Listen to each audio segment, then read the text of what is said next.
focus on yourself, on your faith, on your dreams, on your mind, on your health, yeah. You gotta work, never tell, keep your head down, find what you love and excel, yeah. Push and pull and repel any hate, go create what you want, feel compelled, yeah. And once you finally get a taste of the race, you'll never look back once you felt that. Don't let somebody take your time and your worth, just focus on yourself first. Don't let somebody take your time and your worth, just focus on yourself first. Don't let somebody take your time and your worth, just focus on yourself first. Don't let somebody take your time and your worth, just focus on yourself first.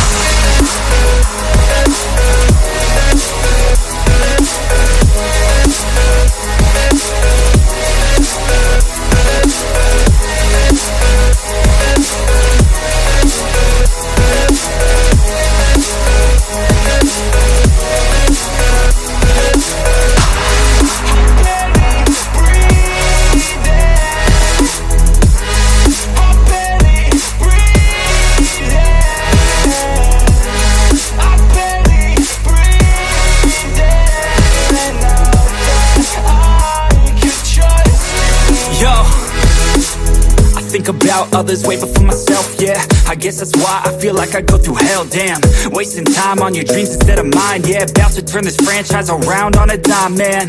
It's all about finding your right state of mind. It's all about turning the worst into fine. It's all about time and the work and the climb. From the thirst we will rise, I'm immersed in this life. Don't let somebody take your time and your worth, just focus on yourself first. Don't let somebody take your time and your worth, just focus on yourself first. Don't let somebody take your time and your worth, just focus on yourself first.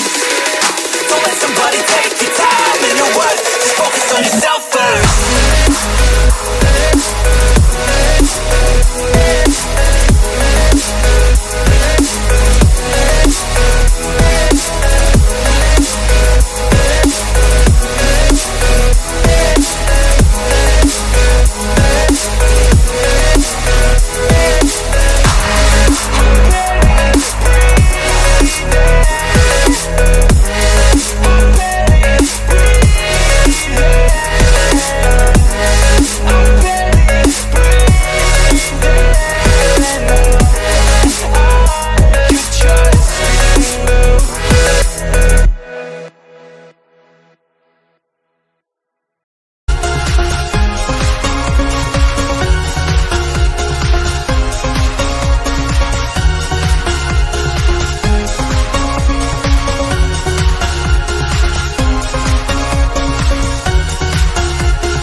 I wake up every minute with the fever dreams. I push my mind to a limit where it needs to be. I work blind, got vision I don't need to see. I'm picking mind over matter, I believe in me. I need to find more hours in the day to breathe. Need to find more power in the way I be. And when my mind turns sour with the painful scenes, I need to scream out loud, I can't stop me. I wanna be the greatest like Rocky. You know I leave them all hating like a hobby. I'm out here making moves like a lobby. And if you ain't with me, it's your loss, see. I got my mind on the facts, I'm a python, grab what I like real fast. Choke until I have everything I attack, everything that I lack, everything that I want and I see, matter of fact.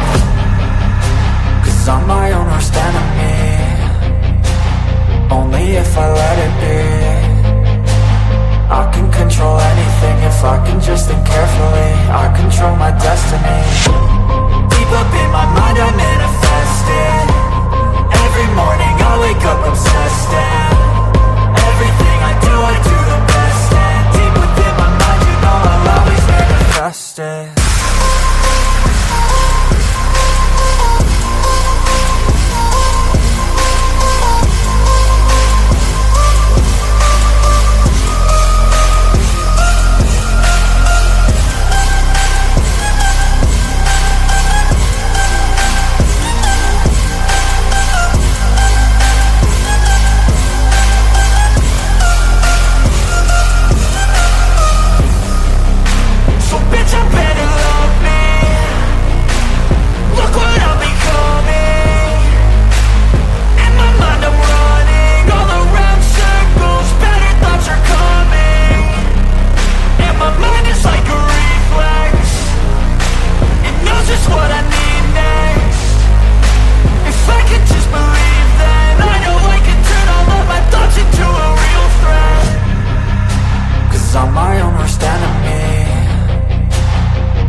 Hello and welcome to my Mind Over Your Matter. My name is Rick. Let's go ahead and turn on these cameras. Oh, happy Friday. But it's going to be a quick show because I got things I got to do and places to go. So I wanted to do my show as fast as possible. So let's just get right to it because we got a lot to watch. So here we go. The Department of Children and Families is now explaining its involvement with a 12-year-old Jacqueline Torres Garcia, whose remains were found in New Britain. DCF has faced intent was revealed the department had been involved with the family. NBC Connecticut's Matt Austin is joining us now in studio to break down this timeline that they're providing. Yeah, so Keisha, Michael, a lot to walk through here. The Department of Children and Families. Hey, Terry. Hey, Albie. How you guys doing tonight? Torres Garcia was during a video call earlier this year, but police believe that was actually months after her death. And now there are questions about the identity of the girl who apparently posed as Jacqueline. Now, going back, the department says they were first involved with the family in January 2013 when Jacqueline was born and her mother, Carla Garcia, was in a detention center. Jacqueline was placed with her father's family, and that's where she remained until 2022. Family court documents indicate the girl lived with her grandmother, Patricia Delgado. Wow, that's crazy, Terry. God is helping me. God is helping me to pass this process. I've been with her forever, and I'm always going to be here. Now, in May of 2022, DCF says a superior court returned guardianship of Jacqueline back to her mother and father, including with support from DCF, the prior relatives, and the child's attorney. They also interacted with Jacqueline in September that year during an investigation involving her younger siblings. The department says the kids were enrolled in school and seen in the community during that time. DCF determined the children were safe. That case was later closed. In May of 2024, DCF says Jacqueline attended. Yeah, that's crazy, Terry. Between November of 2022 and the fall of 2024, and they didn't even let you know. There had been no reports of child abuse or neglect with the family. Jacqueline's mother filed and was granted sole custody by the family court in June 2024, which DCF says it was not involved with. Police say the girl likely died in the fall of that year. Then months later, in January of 2025, DCF was investigating allegations concerning Jacqueline's younger sibling. In a statement, DCF wrote in part, Ms. Garcia stated at the time of our investigation that Jacqueline was being homeschooled and staying temporarily out of state with a relative. In response, DCF conducted a video call with the person who mother claimed to be Jacqueline, but again, police believe Jacqueline had been dead by then, so it's unclear who they actually spoke with. DCF says that information has been turned over to law enforcement and is still actively reviewing the situation, and lawmakers have concerns. And I have a lot of questions about this, and I want to see my eyes on those reports, not a report about the report. And so they say Democratic lawmakers have not gotten a report about the report. Previously, the chairs of the Children's Committee had said DCF had, quote, failed the girl. We're told Jacqueline's siblings are now in state custody. And New Britain schools just provided these documents Jacqueline's mom filed in August 2024 to pull her daughter out of school and the plan to homeschool her. So lots of questions still, of course, about everything. Mike and Keisha. This investigation is going to continue for a while, Matt. Thank you. Now yeah, that's crazy, Terry. The torture and murder of an 11-year-old girl whose remains were found in New Britain. Newly released arrest warrants detail what led police to charge the child's mother, her mother's boyfriend, and her aunt. The warrants also show Jacqueline Torres Garcia likely died from severe and prolonged malnourishment. NBC Connecticut's Matt Austin has been digging into the documents all day. Matt, what have you learned? Yeah, so Mike and Keisha, today these arrest warrants were unsealed for the 3 people charged in connection with the death of Jacqueline Torres Garcia. Detectives say during interviews with the 3 of them, there were stories of deception, denials, and horrible cruelty to the 11-year-old. This picture captured the 5th grade graduation for Jacqueline Torres Garcia, known to many as Mimi. Newly released court documents revealed this celebration in June of 2024 was the last time her father saw her alive. Police report her death was several months later And now we're learning an autopsy preliminarily found the 11-year-old died of severe and prolonged malnourishment. Given the facts and circumstances of the case, the nature of the charges, city is asking that bond remain as set at $5 million. Mimi's mother, Carla Garcia, and her boyfriend, Jonathan Anita, are charged with murder. Earlier this month, the girl's remains were found in a bin in New Britain about a year after her death. Following the discovery, Garcia allegedly told detectives during an interview that her kids were with family. But after officers checked on them, they told her all her children were accounted for, except Jacqueline. Garcia acted surprised, repeatedly asking, "What do you mean?" Initially, investigators say the mother blamed the boyfriend for hurting her daughter and denied knowing what eventually happened to her. In the arrest warrant, detectives wrote, Garcia later admitted that she and Anita would mistreat Jacqueline together because Jacqueline was bad, she didn't listen, and she didn't respect them. That included allegedly restraining Mimi and starving her before her death in their home in Farmington in the fall of 2024. In an interview with police, Anita initially suggested Garcia might have killed the girl and allegedly admitted to hiding the bin, possibly with the girl's remains. Mimi's aunt, Jacqueline Garcia, is charged with child cruelty. And during an interview with detectives about her time at the Farmington home, Jacqueline confirmed she did not call police, an ambulance, or report this violent behavior to any other agency, and instead watched the neglect progress. Police also report finding bloody men's jeans in the car that allegedly the boyfriend used to move the bin.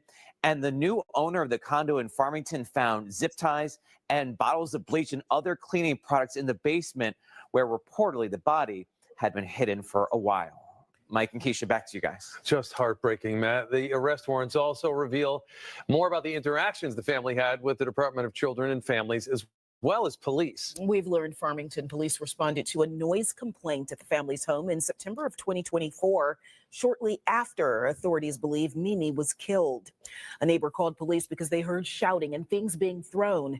Officers were called to the home again 3 months later and a final time in February of this year, but police found nothing unusual. And Mimi's father says he asked DCF to do a wellness check on her, but was told they could not because they didn't know where she was living. It is unclear when he contacted them. DCF previously told us it was not involved with the family from May 2024 until this January. It declined to comment further today. Tonight, we are digging deeper into recently released videos that capture police officers speaking with the two people charged with murdering 11-year-old Jacqueline Torres Garcia. Yeah, it happened at the home in Farmington where it's believed at the time the girl's body was allegedly in the basement. NBC Connecticut's Matt Austin is here with reaction to this. More and more keep coming out. Yeah, Amber and Kevin, there were actually two officers on this call that started with a noise complaint. Oh, your hand stealing? That's awesome. Roughly 4 minutes they spent with the girl's mother and the mother's boyfriend. Let me put the chat here. Body cams captured police arriving after a noise complaint at a condo in Farmington on December 29th last year. Little did they know at that time, it's believed the body of Jacqueline Torres Garcia was allegedly hidden in the basement. Is everything okay? Yeah. We got a call. There's a lot of noise coming from your apartment. They're always called. Carla Garcia, the girl's mother, and her boyfriend, Jonathan Anita, chalked the noise up to Garcia being pregnant and moody. Both are now charged with murder after police believe they allegedly starved the 11-year-old to death. Is this your only daughter? You guys got the One on the way, I have a son. Son's upstairs. He's on 1. Oh, he just turned 2. I'm sorry. keep you guys busy. Oh, yeah. There is no mention of Jacqueline, who allegedly had been dead for several months at the time of this call. The officers were not there to check how many people were there. They were there on a noise complaint, so they did not have the luxury of having that information that that the numbers did not add up. Oh, you guys are staying here? Officers carried on a conversation, asked questions, and took down the couple's personal information. There's no mention of strange smells. Eventually, the odor from the decaying body was apparently so strong that Garcia allegedly later confessed they had to stay with friends and at hotels. In the officers' report, they noted there was no signs of fighting. Now, had they asked for a consent search, they may have discovered her body down in the basement there, but they were not suspicious enough. They were not given information enough to rise to the level of requesting a consent search of the apartment. Now, besides this call, Farmington police also responded to the condo 3 other times for noise complaints. This was the only one where officers actually got to speak with Garcia and Anita. The man accused in the death of Jacqueline Mimi Torres Garcia, the 11-year-old whose body was discovered behind a vacant home in New Britain, that man was back in court today in New Britain, but only briefly. NBC Connecticut's Kevin Geis was there and joins us now in studio. Kevin, this may be the last time we see this suspect in New Britain, correct? That's correct, Keisha. Mike, good evening. A very, very brief appearance just to go through some clerical stuff. They wanted to approve the consolidation of Jonathan Nanita's charges to Torrington. Now, on top of murder and conspiracy, a few other charges, we learned he's facing tampering with physical evidence and improper disposal of a body. Note that this matter is being transferred to Torrington to consolidate with the other pending matter at this time. Jonathan Nanita emotional at a brief court appearance in New Britain. He, along with his then-girlfriend Carla Garcia and Garcia's sister, are charged in connection with the death of Mimi. Court documents just released reveal that a friend of Nanita's brought 2 people to the location of the body, leading them to call police. We ask that you remain in PC for ongoing safety concerns. Nanita will remain in protective custody ahead of his next court appearance. A lot of noise coming from your apartment? They're always talking.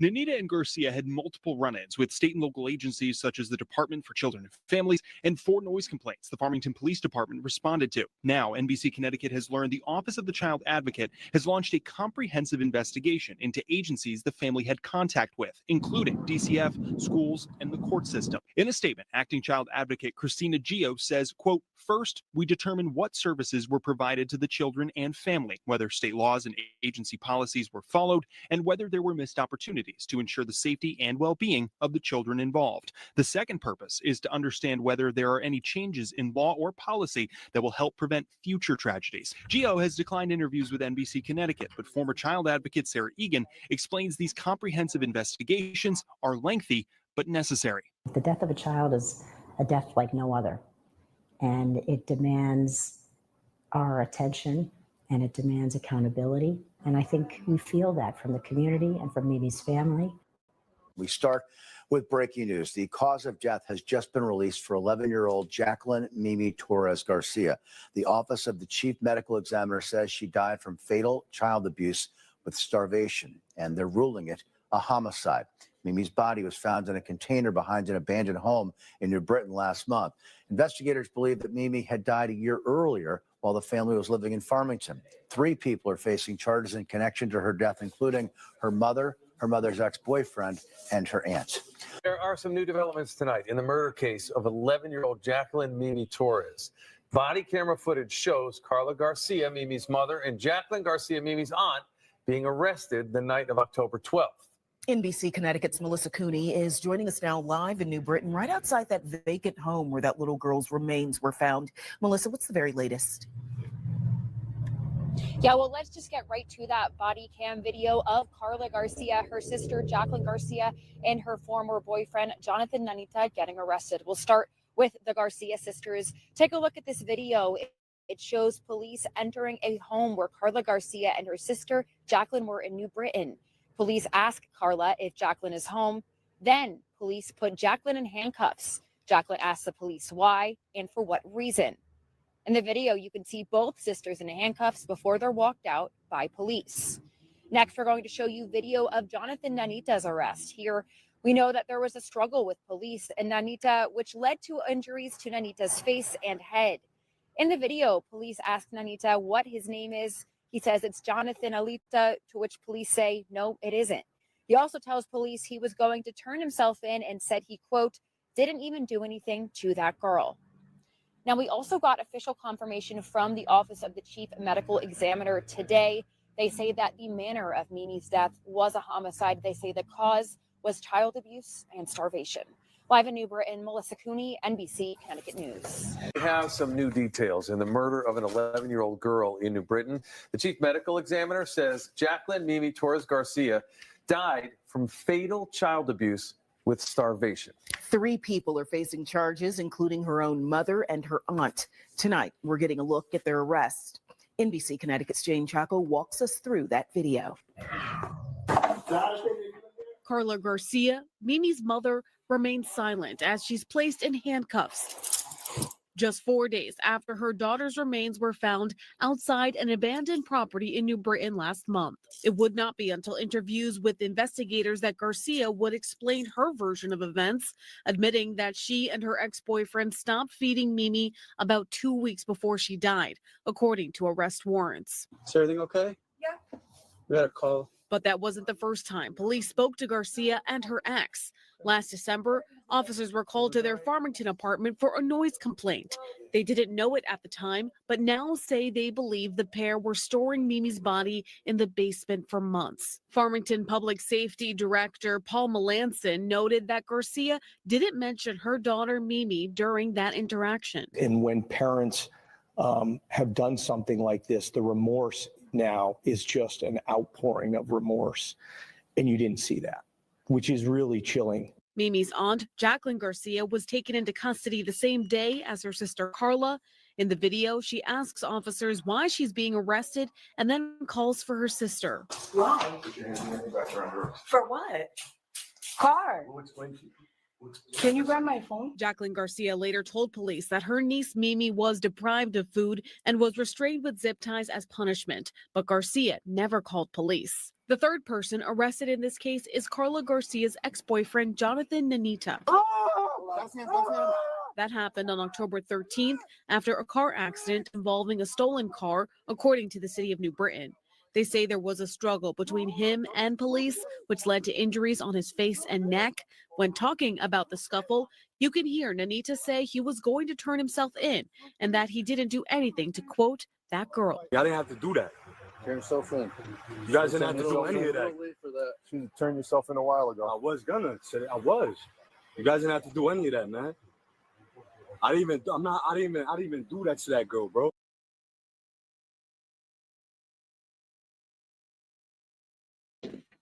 That's crazy. Let's keep it moving. Good afternoon. Thanks for joining us here at 4. I'm Kevin Nathan. I'm Amber Diaz. The mother, aunt, and boyfriend arrested and held in connection with the murder of an 11-year-old girl back in court again today. New Britain police body camera video shows the arrest last month. And now we've learned the attorney for the woman accused of holding her stepson captive in Waterbury is now defending one of them.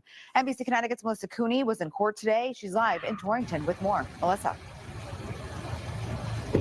This was more of a procedural hearing for all three. They were all seen very briefly. Nonetheless, so there were dozens of Mimi supporters in the courthouse. Carla Garcia, Jonathan Nanita, and Jacqueline Garcia all making brief appearances in Litchfield Superior Court Friday. You waiving this of your own free will? Yes. Jacqueline Mimi Torres Garcia's mother, Carla, is facing a slew of serious charges, including murder with special circumstances and tampering with evidence and disposal of a dead body. She's being held on $5 million bond. She waived her probable cause hearing. Carla's sister and Mimi's aunt, Jacqueline Garcia, is charged with intentional cruelty, unlawful restraint, and risk of injury to a child. We enter a not guilty plea and make a jury election. She's held on a $1 million bond and is represented by Giannis Kalaitis. He's also known as being the defense attorney for Kimberly Sullivan, the woman accused of holding her stepson captive for decades in Waterbury. The Garcia sisters were arrested on October 12th. Wow. Nanita, Carla's ex-boyfriend, also facing serious charges, including murder with special circumstances and tampering with physical evidence. He's also held on a $5 million bond. He was arrested on October 13th. I was going to turn myself in. I didn't have to do that. His case Friday was continued to December. Mimi was found in a tote in New Britain in October. Police believe she had been dead for around a year by then, and medical examiners ruled she experienced fatal child abuse and starvation. Family and friends of Mimi packed the courtroom wearing her favorite color, blue. My heart is breaking.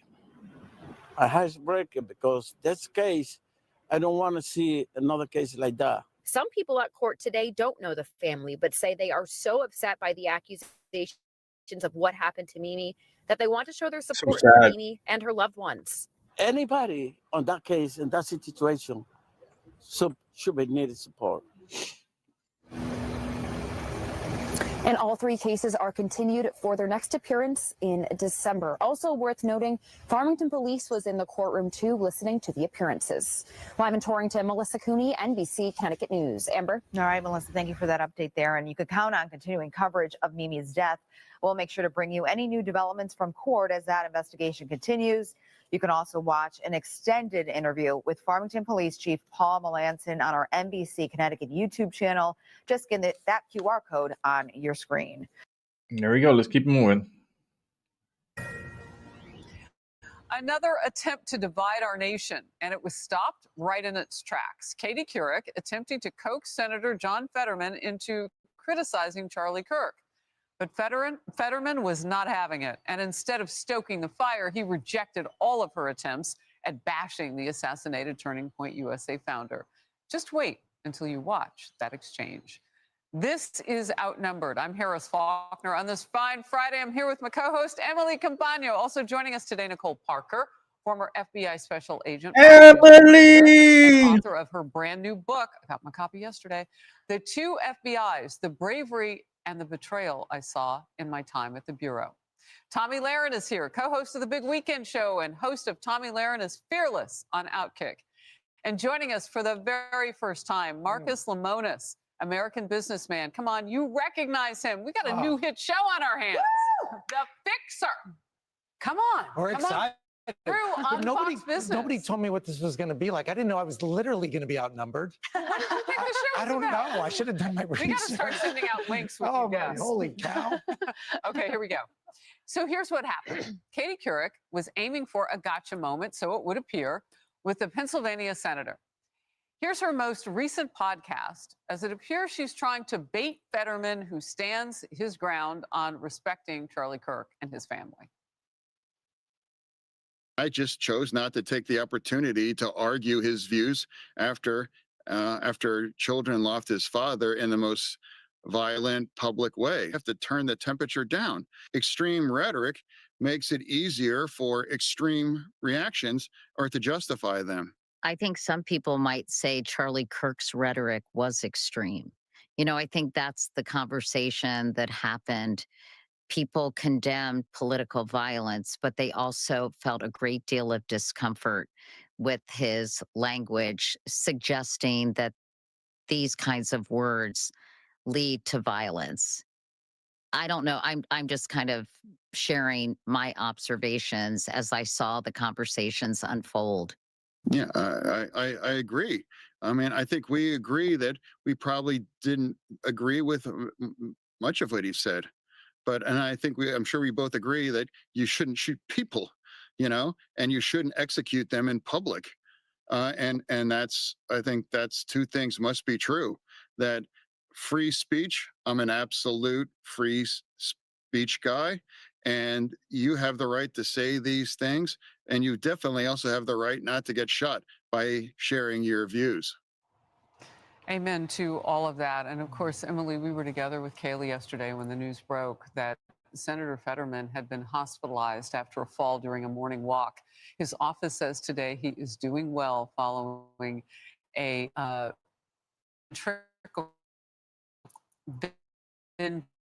just say ventricular flare-up. And MAGA supporters are rallying around Fetterman as he recovers in the hospital. Get well wishes to him, rooting for him, praying God protects Senator Fetterman, and hoping he takes good care of himself. Emily, I come to you first because we were together. Yes, and I note that what we're seeing here is we saw someone that essentially is equivocating violent rhetoric, in their words, with deserving of violence. And Katie Couric talked about discomfort, that was somehow a natural, she was speaking for others when she claimed that they felt discomfort at the, quote, violent rhetoric Charlie Kirk talked about.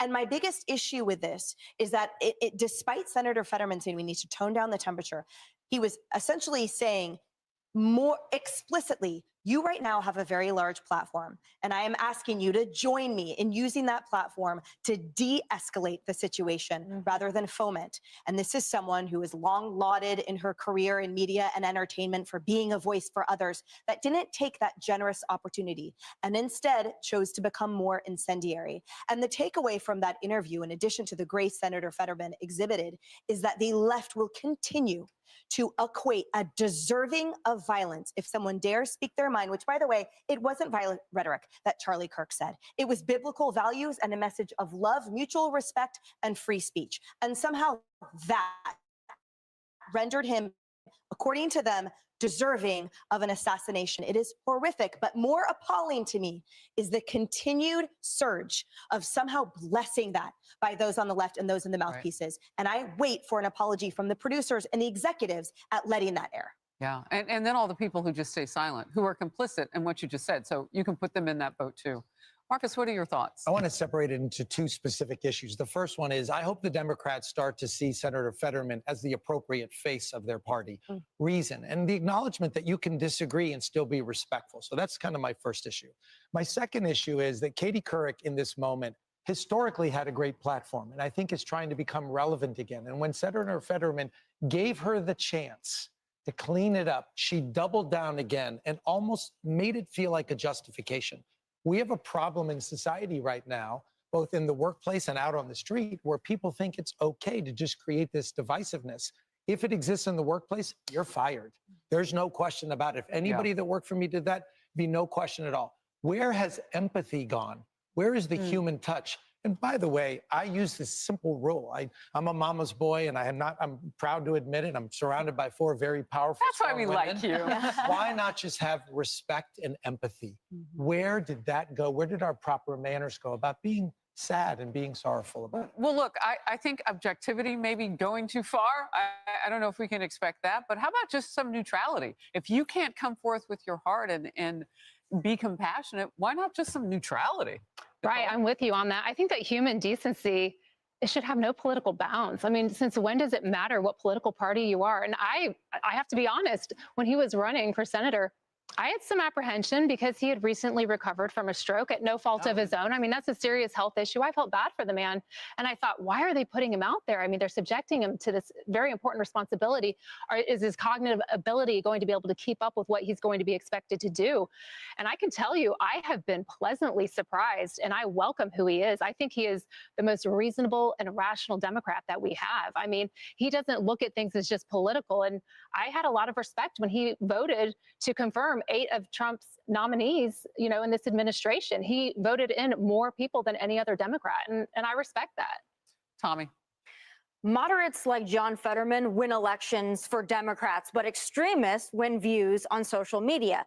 I love your point that you made, Marcus, about Katie, because she is trying to gain relevancy back. And I think she feels the way to do that is to talk about Charlie Kirk and his assassination, try to get a gotcha moment on Senator Fetterman and try to bully and berate him into somehow condemning Charlie Kirk or somehow rationalizing his assassination.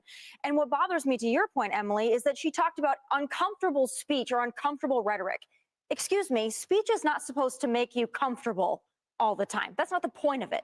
The point of speech isn't to make everyone feel good all the time. The point of speech is to express yourself, express a viewpoint, and free speech isn't just saying what you want to say, it's also hearing what you don't want to hear. And that is what Charlie Kirk stood for.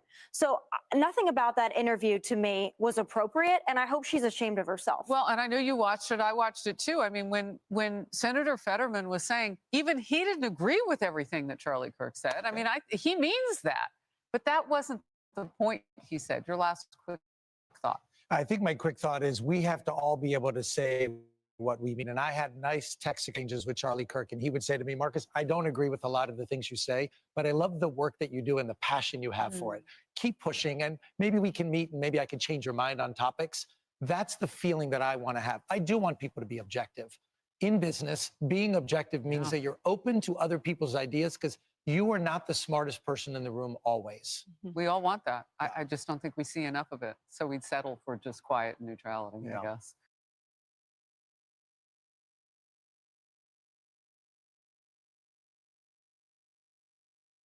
Music mogul Sean Diddy Combs facing more time behind bars. His release date pushed back to June of 2028 instead of May of that same year. The news coming after reports of Combs drinking in prison, something he denies, after he was accepted into a rehab program in prison that could have reduced his sentence by up to a year. He's also been accused of making a prohibited three-way phone call from prison. Here to make sense of it all, NBC News entertainment correspondent Chloe Malas and defense attorney and friend to Top Story, Sarah Azari. Guys, thanks so much for being here, both of you. So, Chloe, I'm going to start with you. I'm being told you spoke to Combs' rep earlier. What did you learn about this issue? Sure. So Combs' representative, Judah Engelmeyer, telling me by phone earlier today, Tom, that yes, a three-way call was made between one of Combs' lawyers, who did bring in another person on that call with Combs while he has been at Fort Dix, but that there was nothing improper about it. But again, that is not something that you were supposed to do at all. So those lawyers should have known better. As for drinking, he doubled down and said that Combs was not drinking and that, in fact, he's been admitted into this very specialized rehab program that Fort Dix offers. Is actually going to potentially lower his sentence. Yeah. He could be released earlier because of that. So they're saying he's done nothing wrong and that any reports that he has been drinking is completely not true. Sarah, you know, after his trial, a lot of people said he got a legal victory. It looked like he was going to be on his way out in a couple of years. How far back does this set him now? Well, we don't know yet, Tom, because you still have due process rights in prison, right? So there's going to be an incident report if he, in fact, was drinking or there's an allegation. Then he's going to go to hearing. And if he's found guilty of it, then there's going to be sanctions. The sanctions could be that he could essentially be thrown in the hole, the SHU, the special housing unit. He could lose his privileges and he could lose at least a minimum of 40 days of time credits, which is big. And I want to say this. Drinking in a BOP facility is as serious as committing murder in a BOP facility. Is it really? Yeah. As Okay. of 2020, the BOP changed the rules and reclassified drinking as one of the most severe charges in custody. So this is really serious if he actually did it. You know, Chloe, you had that great report on with that prison sort of consultant, Craig Rothfeld. I know you talked to him again. What did he tell you about this? So again, the thing is that we don't know if Combs has been cited yet. It would be incredibly serious if he was drinking. And so Craig Rothfeld has said that, yes, they do take this very seriously, but also pointed to the fact that Combs, during his sentencing, which I attended, as we know, I covered the duration of Combs's criminal trial over the summer, he was very vocal about the fact that he had become sober while at Brooklyn's Metropolitan Detention Center. He talked about how much this had changed his life and how he wanted to go and do better for his family, do better for society, and that he's actually been teaching these business classes while he was at MDC and wanted to continue to teach those at Fort Dix. So the idea that he would get into this prison, Tom, that has this rehabilitation program, and then he would go and drink hooch, this like homemade Yeah, did the prison concoction. consultant talk to you about how do they make this stuff? So this is with, you might know, it's with sugar and I think Fanta, like a soda, and Wait, why would Sarah? Why would you know, Sarah? You've been out there. You out there. You out there making some moonshine. I was prison not moonshine? behind bars But drinking. this is something that is pretty common, Tom. But the idea that he would drink behind bars, especially while he's potentially seeking a pardon from President Trump, who doesn't like drinking. But you know, here's the thing, though. He was white knuckling. I mean, he intended not to drink. He intended to do better, but he never was in a program. This is his first shot at actually getting rehabilitation. Well, Sarah, I wanted to ask you about that because it looks like there's almost more eyes on him now post-trial. He's now gotten into trouble twice. I know he'll have his due process, but you have the drinking allegations, you have the three-way call allegations. I mean, this is not good for somebody who wants to get out of prison sometime soon. It's not at all. But I also think, I wonder, Tom, how much he's thinking, I've got 2 pending appeals, my conviction and my sentence. He thinks he has a really good shot Of at just getting out. Of just getting out. And so this is all a wash. I mean, I don't know to what extent this is sort of this callous sort of thinking on his part, or he just is an addict. And you were telling me today he's writing a book. And he's writing a book, which could cause him more problems under the Son of Sam law in New York. If he's monetizing on his crime. This is all absolutely terrible if true. I mean, Combs made such a big deal about wanting to go to Fort Dix. Yeah. He's trying to get out sooner than the 50 months in prison, Tom. The idea that he would be violating rules left and right within 2 weeks of getting there is really unfathomable after, again, listening to him cry and sob in front of the judge just recently saying, I want to do good, I'm sober, and I want to be released to go home to my family. So again, and like you said, President Trump, he doesn't like drinkers, okay? He doesn't drink himself. His brother was an alcoholic. And so he has very strong opinions about that. He's talked about it. And if Diddy's seeking a pardon from President Trump before the new year, this is not a good look. All right, we're going to have to wait and see what happens. We thank you both for being here. Great segment. We appreciate it. Now, we thank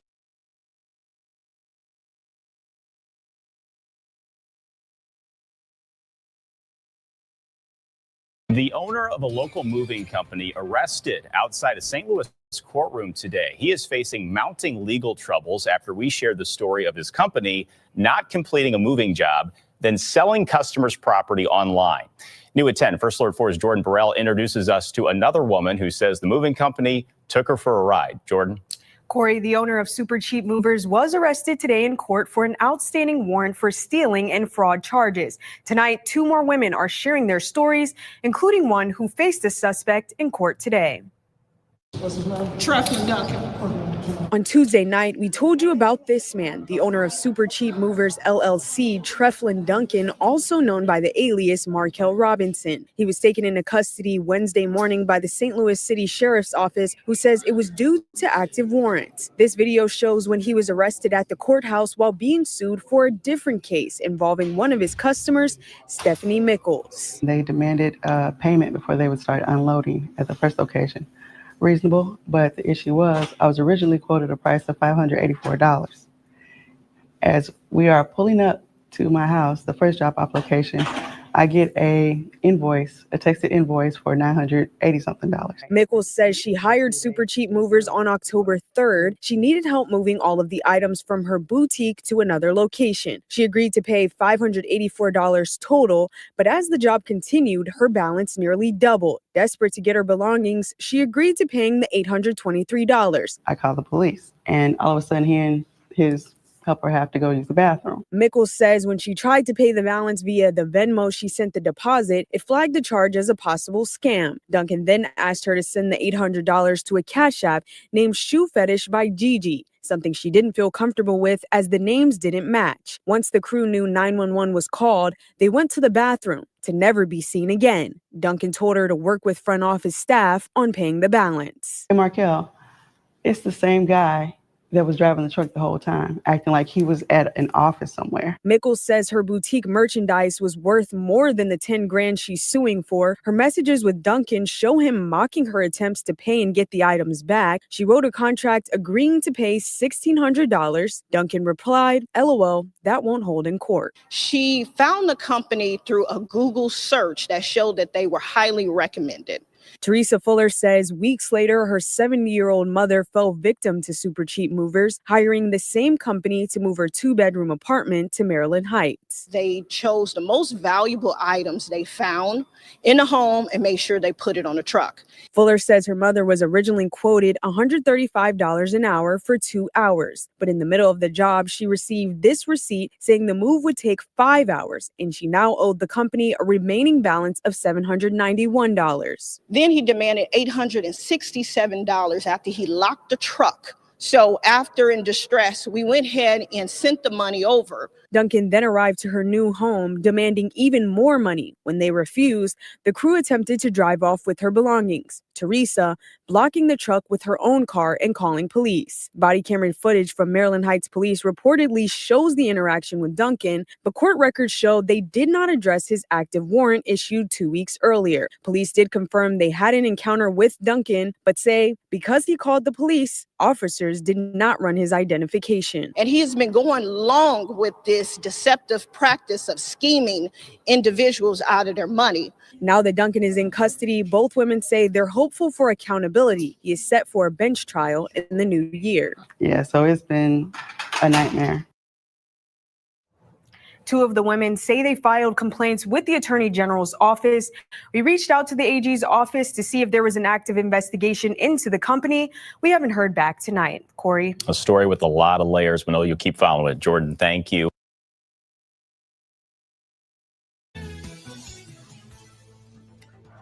Los Angeles County is launching an investigation into State Farm's handling payouts out of the devastating Palisades and Eaton fires earlier this year. The probe will focus on violations of California's unfair petition law after fire victims complained about delays, underpayments, and claim denials. State Farm says they are handling over 1,300 claims and are committed to paying customers what they are owed. Staying with the Palisades fire, a new documentary coming out next month laying into California Governor Gavin Newsom and LA Mayor Karen Bass for deserting LA as it burned. We'll see how people with power accelerated this apocalypse. It's the kind of thing what could have been if they were here quickly, and they just weren't. The whole thing is burnt right to the ground with the mayor and the governor within a block. Republican political strategist and general counsel for Fix California, Katie Zachariah, joins me now. And Katie, look, we knew it was bad. I don't know if we knew it was as bad as this documentary makes it out to be. So how bad did these two fail? And when it comes to Gavin Newsom, how the heck can this guy run to be president of the United States after this? Yeah, exactly, Todd. It's a history of repeated injuries on Gavin Newsom's part. Look, he was warned by President Trump in 2018 that our reservoirs were low and he needed to do deforestation and brush clearance. That is exactly what has happened in the Palisades. And as that Chase building that man was referring to, that they were walking in front of, is really this staple building in the middle of the Pacific Palisades that Gavin Newsom and Karen Bass are standing in front of for a photo op while it burns. They didn't have enough resources. They had a very, very low budget fire department. Gavin Newsom, Todd, decided not to give the firefighters a raise. He vetoed a bipartisan bill just recently. This is not just negligence. This should fall under, honestly, like this beyond incompetence. Clearly, they knew what was happening. They didn't put the proper channels in place, Todd, ahead of time. There was a hearing yesterday to investigate California's response to the Palisades fire. And one of the lead speakers was Spencer Pratt. Yes, the reality star guy. Watch this. These 12 people deserve to feel safe in their homes, but were instead lost in a fire that was the direct result of gross negligence and mismanagement by our state and our local government. We've been forced to lead our own recovery because the city won't. We need federal intervention. Katie, this hearing was led by Rick Scott. Rick Scott is the senator from Florida. Where are the California senators? Right. They're not focused on fixing these problems, Todd. And these people are not getting permits to rebuild their homes either. So not only did their home get eviscerated, insurance is not covering it because a lot of these people had been kicked off of insurance plan, as the guy said earlier, and the California Fair Plan didn't come into effect or only subsidizes or insures homes up to a certain value. And in the Pacific Palisades particularly, these home values way exceed what California Fair Plan is willing to cover. So many of these people have left the area, are selling their lots at pennies on the dollar to big commercial developers. And you see this attempt on California's government to bring in low-income housing to this very dominant, beautiful area. It's a disaster. Gavin Newsom should be accountable for this. And this should be constantly on the news until he announces his run for president. Yeah, this documentary, when it gets out, I think it's going to be very, very telling. He's going to have a tough time coming back from it. Quickly, before we let you go, DOJ suing California over the state's new adopted redistricting plan. Of course, we're talking about Prop 50. Now, California is going to say, well, if Texas can do this, why can't we? Because ultimately, this was a response to Texas. You're a lawyer, Katie. Does that argument fly? Well, in reading the case, they're relying on the fact that they had a man named Paul Mitchell who went out and he decided to advertise that they were redrawing these maps on the basis of race, which is a violation of the Equal Protection Clause in the 14th Amendment. And you cannot use race as a predominant factor unless you follow this very, very narrow line of strict scrutiny, that it's very narrowly tailored and it satisfies these specific requirements set out in Cooper v. Miller. So I think that what we're going to see, Todd, is they have standing to upend Prop 50 on the basis that Prop 50 was used and used to justify the maps based on race and race alone, and that is not constitutional. Yeah, literally day one of constitutional law, you cannot discriminate on race. The fact that this guy, ironically named Paul Mitchell, this really is getting hairy. I'm Steve Ducey.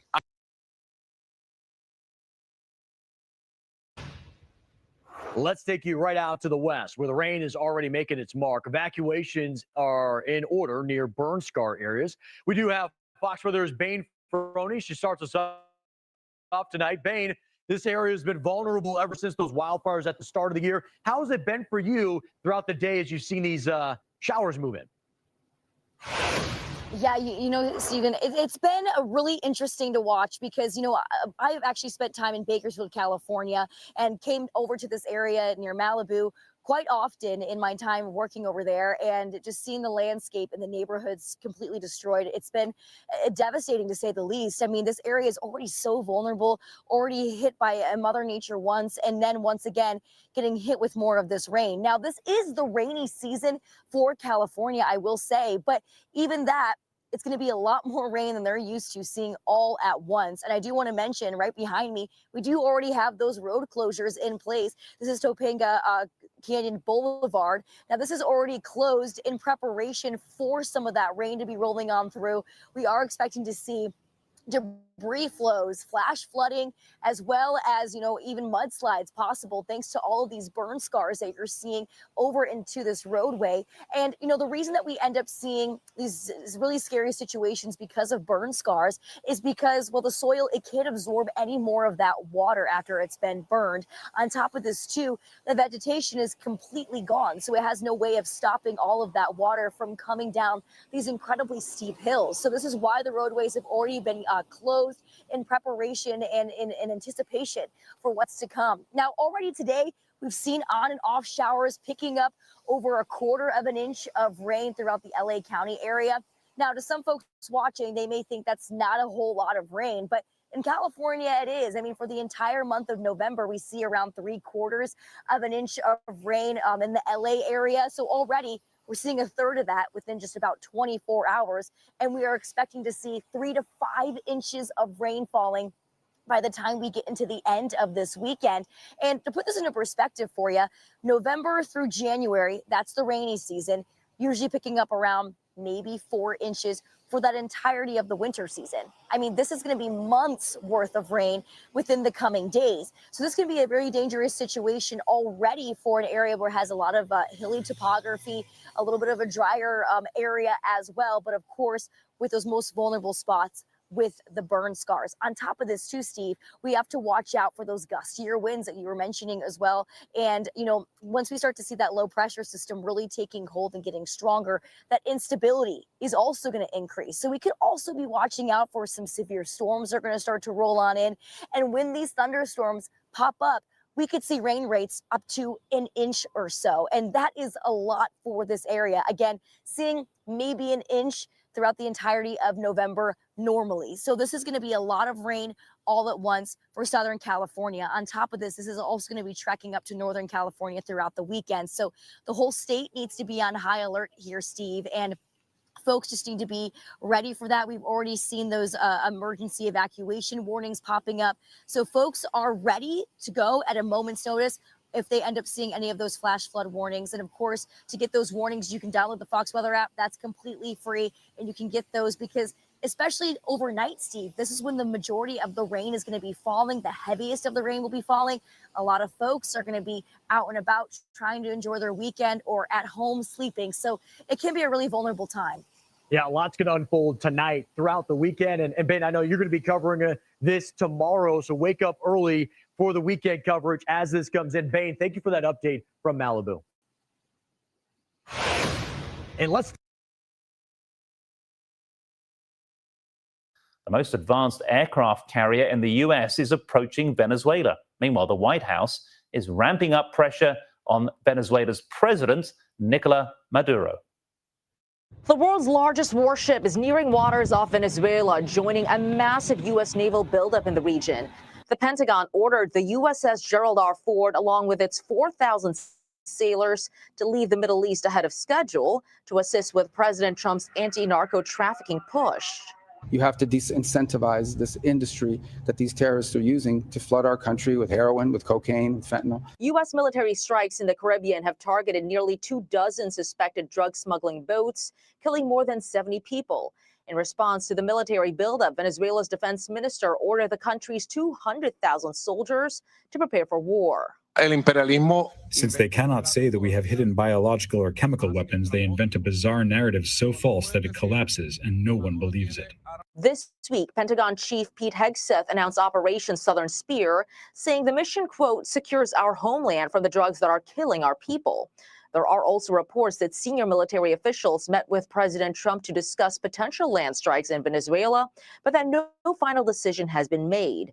This despite concerns from some lawmakers over whether the strikes are illegal. The president has made it very clear he's not going to allow terrorists to bring illegal drugs that kill American citizens into our great country. The USS Gerald R. Ford's arrival brings the number of troops in the region to about 15,000.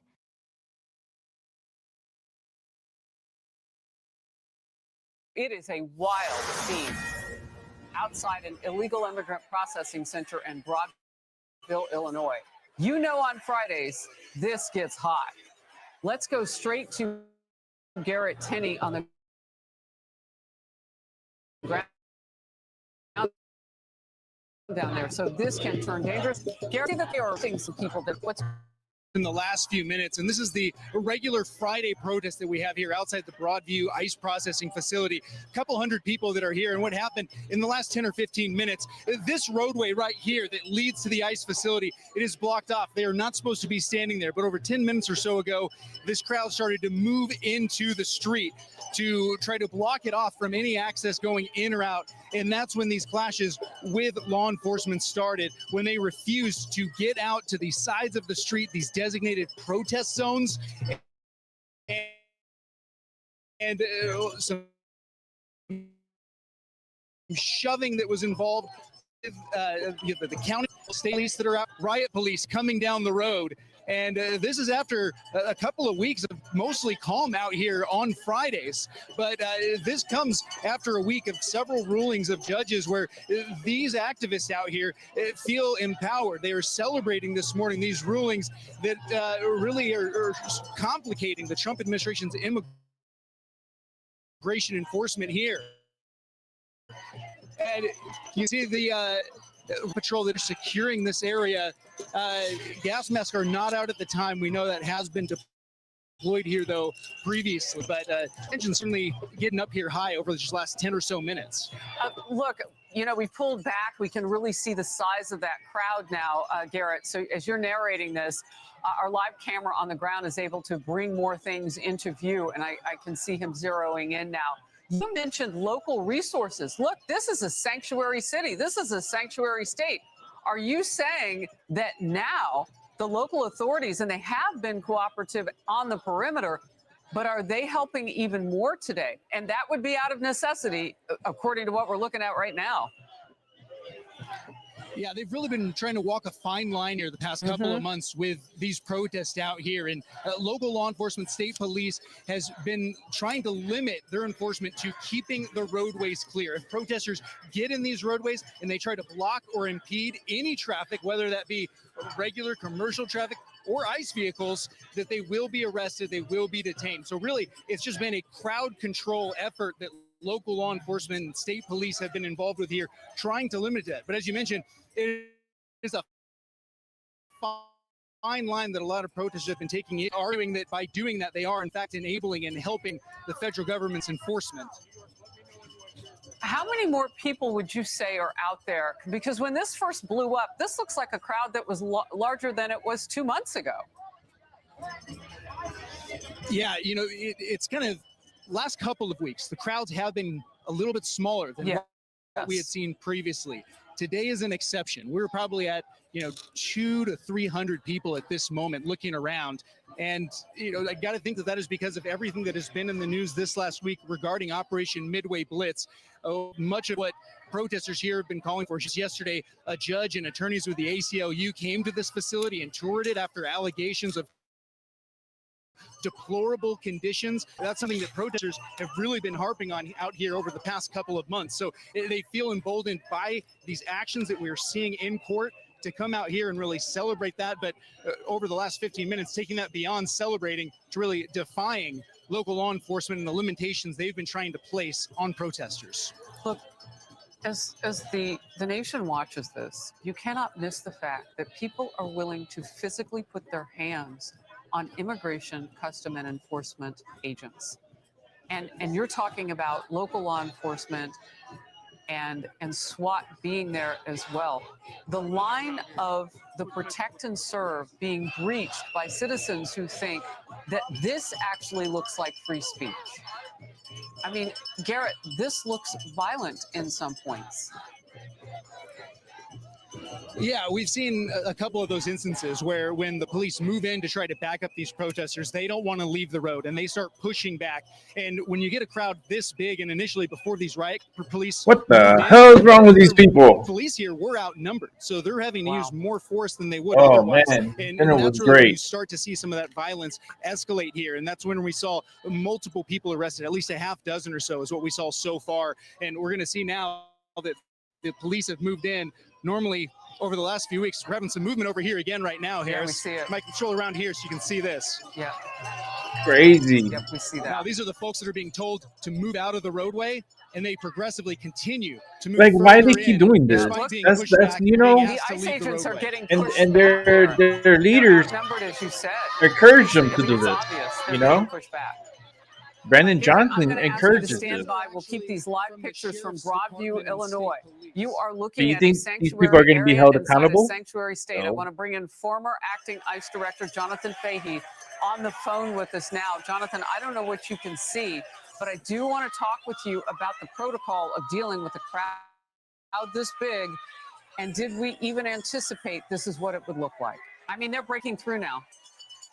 Yeah, I'm watching this right now, live on Fox, and it does seem like this crowd is getting more violent and pushing back, and it's certainly not what we would call. That guy in the yellow needs to be These are people arrested that are already. Deliberately provoking law enforcement, trying to have a confrontation, and you can tell just by their, you see the signs in the background of open borders and other things like that. These are people that are determined. They don't care about the conditions where people are being housed. That's a pretext because they want open borders and amnesty.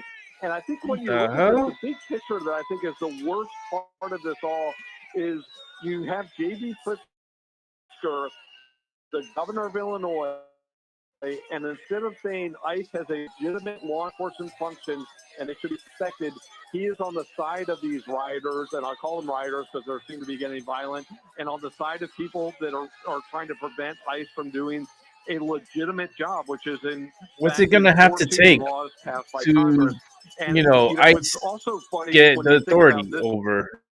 week and you see Like, these protests, and you saw one the of these numbers out of things- Chicago, the Operation Midway Do numbers, officer has to be how much killed in order crime to down have just more in the short like period of time. police Murders, and more?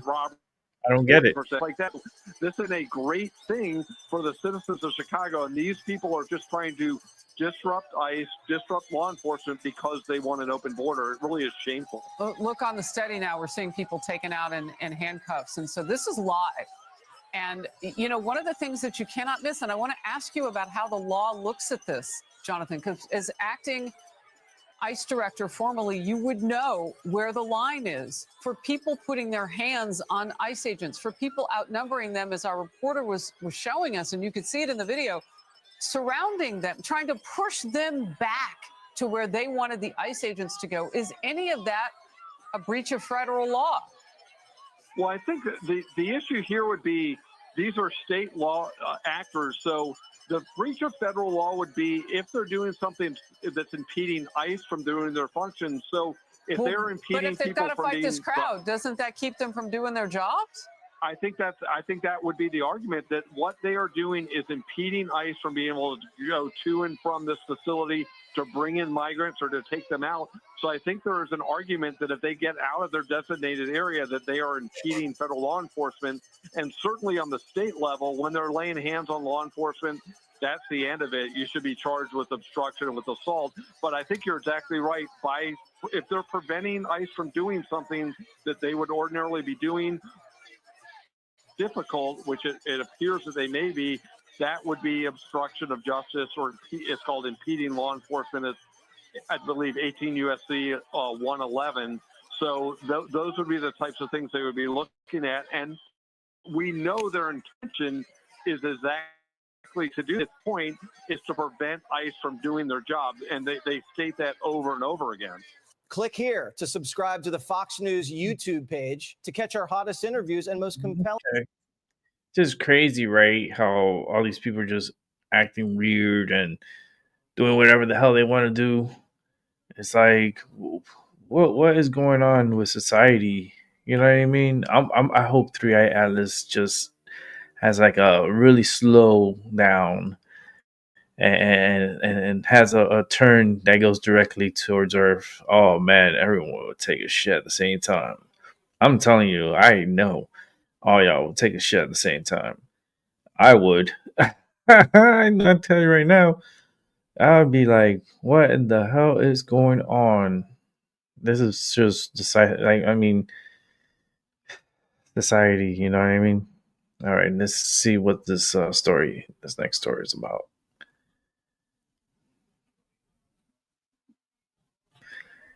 Okay.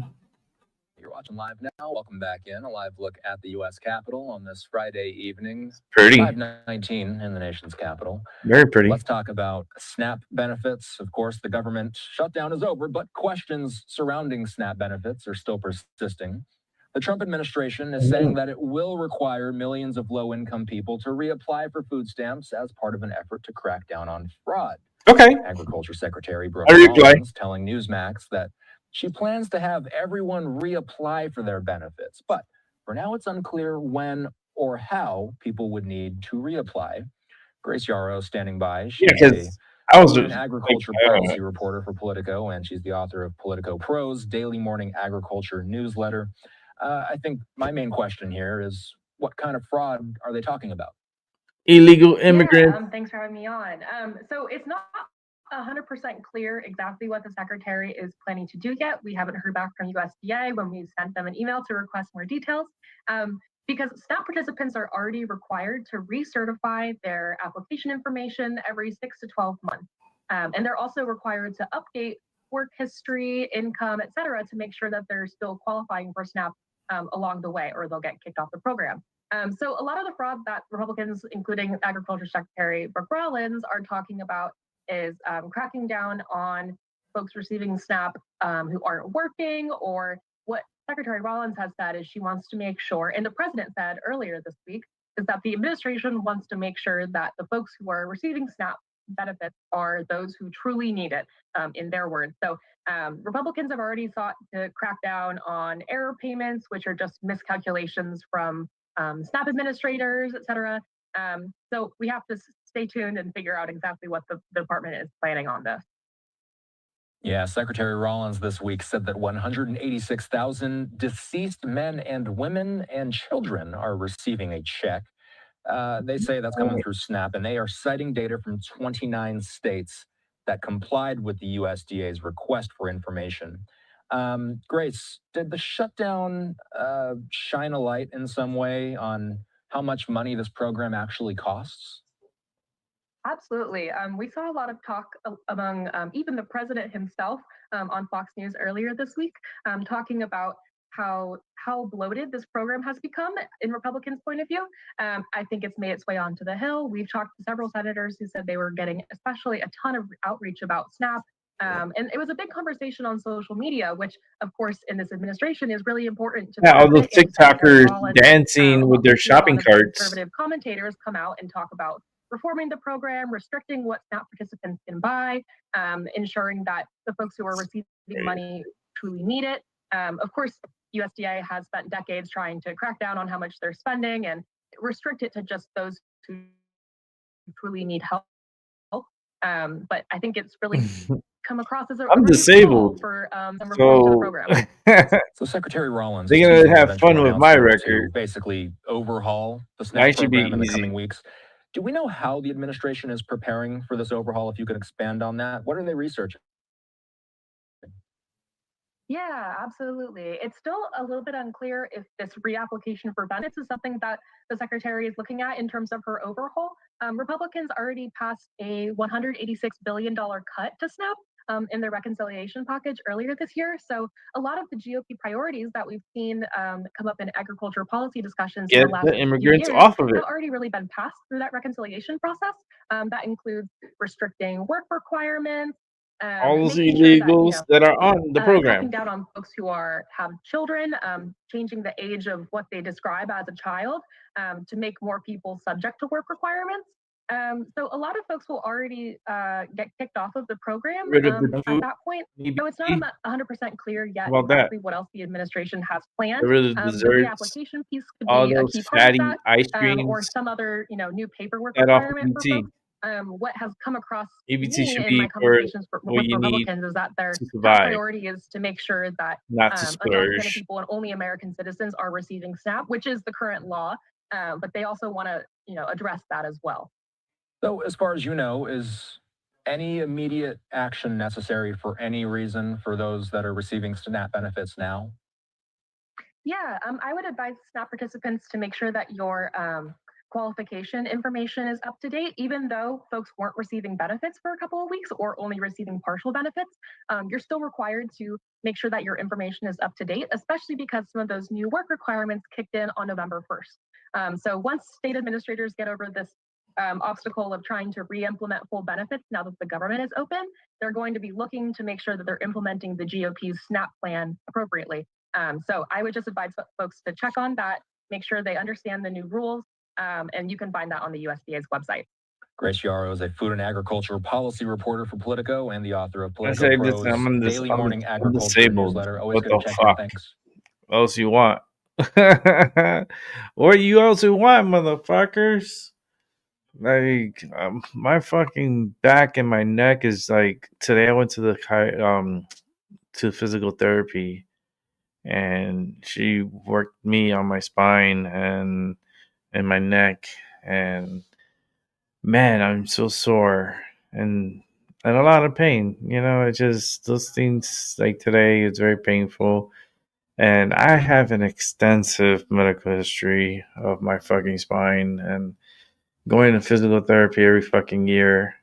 It's not fun. It's very painful. And my therapist is gonna laugh. She's like, "They gonna make you go through all that shit? Are you kidding me?" Listen, my doctor would be like, "Let me write a letter." I already know her. She's like, "Don't worry, Rick, I got you." It's like, cause they know I'm fucked up. So it's pretty tough life. You don't see much of me because I'm always sitting. I'm always here. This is part of the show, but the disability is very high on me, and it's very painful. And I know rain is fucking coming. I feel that motherfucker. I feel that rain coming tomorrow. It's like it's hitting me really hard in my neck. Like I can feel it in my teeth. That's how guaranteed I know it's gonna rain tomorrow. So we're gonna have fun. I'll definitely do a show, maybe during the rain, because it's Saturday, right? I can do an earlier show. Fucking rain. It's coming. It's coming for sure. Oh, I got some more videos for us to watch. We already crossed that 1 hour 14 minutes. We're doing pretty good. We still got some more to watch. So I would say 3, 4 more to go. So yeah, let's watch this one.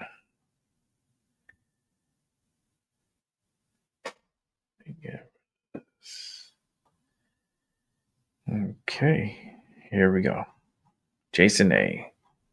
Independent journalist Michael Schellenberger has been digging into the digital ID issue. He just released a lengthy piece on this on his Substack called Public. He joins us now with his thoughts. Michael, Look, the argument is it's like it'll help thwart illegal immigration, ID fraud, streamline healthcare services.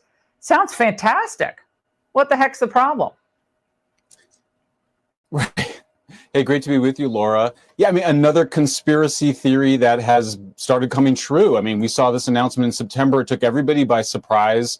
The World Economic Forum had been pushing digital IDs, the United Nations, the European Union, Britain. Of course, the really terrifying example is China, which uses digital IDs and a social credit score to control speech and to control what people think and say online. I mean, they can come out different ways. They'll start voluntary, then they'll make it mandatory. They'll have rewards, and then they'll have punishments. It's quite terrifying. And when you just listen to what the advocates for digital IDs say, it's terrifying. And, you know, Laura, one thing I learned from this last round of investigations is that this is a huge cybersecurity threat. The idea that, I mean, imagine if you get hacked in one of the many websites that you log into. Imagine everything suddenly being hacked because it's all centralized in a single place. That cybersecurity threat alone ought to be enough to kill digital ID. But again, this is potentially digital totalitarianism. All been there before, rushing to get to the airport when you suddenly realize you forgot your passport. Well, Apple says it's got you covered. The company launching a new feature yesterday. It's called Digital ID. It's a way to carry a copy of your passport on your iPhone or Apple Watch. The ID is then stored in your Apple Wallet. Now, right now, digital ID can be used at TSA checkpoints at more than 250 U.S. airports, with more coming later. However, very important to note here, it does not replace a physical passport and cannot be used for international travel or border crossings. Next time you need to present your passport at the airport, you can just pull out your iPhone. Apple is rolling out its new digital ID feature. It allows users to add their passport information to their Apple Wallet. TSA checkpoints at more than 250 airports nationwide will accept it as a form of ID for domestic travel. It will also be accessible on Apple Watch devices. The digital ID will not be accepted for international travel. Well, iPhone users, you have a new way to show your ID not now. or most U.S. airports, that is. A digital ID in Apple Wallet is now being tested at TSA checkpoints at more than 250 airports in the U.S. Now, Apple says you can create the ID using your valid U.S. passport. It works even if you don't have a real ID, compliant driver's license, or state ID. Digital ID does not replace a physical passport, however, and it cannot be used for international travel and border crossings. I'll be right back. Certainly. So this is something that Apple fans have been asking for quite some time, and that is to have true digital ID stored on the Apple iPhone within the wallet, also having it work, on the Apple Watch. And Apple's finally doing it. Now, it's something that Google has done as well in the Google Wallet. So Samsung users, Android users have been able to have some of this functionality for quite some time. Apple had been lagging in this, but they have finally added it, and it is working with a handful of states. I'm sorry to say Illinois is not one of them. Neither is Florida, from where I'm speaking to you from. But one of the things you can do with it, which is good for everyone, is your U.S. passport. It is workable with the Apple Digital ID. So you go into the Apple Wallet, you add as if you were adding a card, and it gives you an option to add an ID card and select the one you want to add. If you want to add your U.S. passport, if you want to add one of the IDs, driver licenses or non-driver IDs from one of the states that is listed, you go ahead and do it. I added my passport just last night to my brand new, by the way, Apple iPhone 17 Pro Max. And it worked pretty well. What you do is you end up taking a picture of the picture card of the ID, the front page of the in this case, the passport. It'll ask you for some extra photos of yourself so it can verify that it is in fact you. And then after a few moments, it does that. And now your ID is stored in your Apple Wallet. So if I were to go take a flight up to see you in Chicago, and I were going through TSA, I wouldn't have to get out my license or my passport. I could just tap my phone at TSA, and that would verify my identity. Now, it only works domestically. You can't use it for flying internationally yet, and you can't use it in any kind of land crossing for international borders. So if you're driving up to Canada or you're driving down to Mexico, you can't use it at the border. But for flying domestically, this is an option for you. So Apple says that this is going to be encrypted, meaning that they wouldn't be able to see when you displayed your ID or the data that you presented. But obviously, there is the question of who could crack that code and see things that you wouldn't want them to see. Well, that is always a risk, and you have to think about what is associated with the type of ID that you're storing in the phone, right? If it's your driver license or it's your passport, that's usually not tied too much to things like financial information or anything else. It may have Like, your I can see it is. your address, of course. I mean, that's Hello? always a thing. The address. And there will always be a risk with technology that sometimes it can be breached, it can be same ruptured. picture. But Apple is known for its pretty robust come on, man. security and This its guy's a its fucking way idiot. of randomizing and anonymizing pissing me things off. in those data transfers. So there's a high degree of He's security. fucking pissing There's me a off. high degree of belief in that security, and so there's a lot Guy's of a fucking confidence idiot. that you can do this safely. Of course, if you don't want to, you don't have to. No one's pushing you into digital ID. If you want to continue to bring out your actual ID card, that's fine. In fact, you can't get rid of your actual ID. The digital ID does not replace the license or the passport. You still have to have that with you, but you can leave it in your pocket. You can leave it in your pocketbook or your It's so purse. stupid. You don't have to go grab it, What the especially in that fuck? security line. Because you don't chances wanna are your get it phone out is of in your your hand purse. anyway, right? So You're that gonna just just makes use things your a bit phone? more easy It for you sounds going very through the TSA stupid. line. Yeah, and very clearly, I mean, you said you have the Chicago 17. I think thinking I'm is so working with stupid. like 11 or 13 here. But Like, you people clearly, from you Chicago, they embrace think so new stupidly. technology very quickly as a tech reporter. I mean, that makes a Oh, lot of sense. Lord. I can't with them. Obviously, it seems like you would have more of a Gonna generational have your whole shift fucking too, like information hacked for and our senior taken away. citizens or folks who just It's like, it takes give them a while away to your get on information. board. Just put it online. So it's good to Just hear take that it. maybe this wouldn't be like an overall Fucking game Chicago, changer, man. just You're something that fucking if airheads people over there, who are man. techies would like to add to their repertoire, they What the can. hell is wrong with Chicago? Certainly they can, and you don't really have to be a techie. I mean, if you are someone that uses your Apple Wallet to make payments at the store when you're buying your groceries or whatnot, you're using the same app in that case. So it's not anything different really. If you have your debit card stored on there, you have a credit card Can't stored on stand there, this you use idiot. something along the lines of like Apple Cash, for instance, to make payments. It's already there. So you have fucking gullible. some That's the experience with problem. this app or these types of apps It's anyway. Again, if you're convenient. a Samsung and an Android user, you already have this kind of familiarity as well by And using I don't that use to it. make your payments at the store. No, So this is I don't just use it something to make else that payments at the store. that you can use that app for. In this case, it's your ID as opposed No. to your payment card. No. And for I think a lot of people, there's going to be some very quick and easy adaptation to this. Like And I there's said, gonna be a lot Apple of fans have been pushback, too. clamoring for this for quite some time. So I suspect a lot of people will take advantage of this rather quickly. And you mentioned the sounds stupid. Android, so it would be the same for Android users.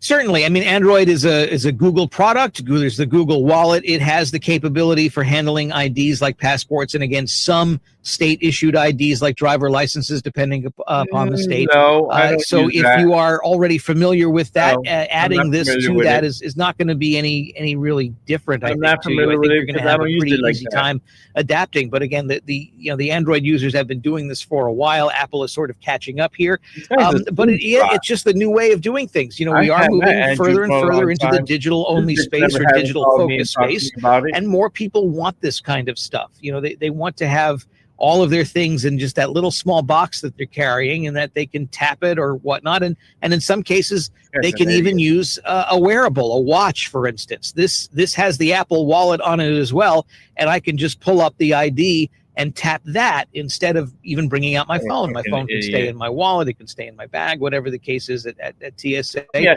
I already use I the watch to pay, totally like I said, for can groceries. get I'm it checking in my out at the grocery purse. store. I tap the watch to the You're a fucking little idiot. payment, the same thing where you would swipe a Send this card motherfucker. and the payment goes through. It doesn't really have a problem, and I think more and more Hey, thank you people for are fucking going to getting go me with that. agitated with this Yes, guy. there's a slower adaptation of technology, I think, for older people because they're set in their ways, and they may find some of this new stuff a little daunting. It must take forever because Jason A, man, you pissed me off with this one, man. Fuck. You let that guy talk for way too motherfucking long. Oh, I was getting anxiety already. I wanted to punch him in the face. It's like, Well, you're too lazy to get your passport from your purse. Bitch, stop being lazy. Grab your motherfucking passport out of that motherfucking purse. What the hell, man? People are getting more lazier, man. What the fuck is going on? People are just getting way too too comfortable, too relaxed, too motherfucking lazy. I cannot believe this. Mm-mm-mm. Mm-mm-mm. I feel bad for society. I really do. Oh, the convenience. You could tap your watch. You tap your phone. Bitch, get your motherfucking passport out of your motherfucking bag. Stop being motherfucking lazy. You put that anything you put in here is part of the internet. And I always said for many, many years, you could go back and watch, anything connected to the internet can be manipulated.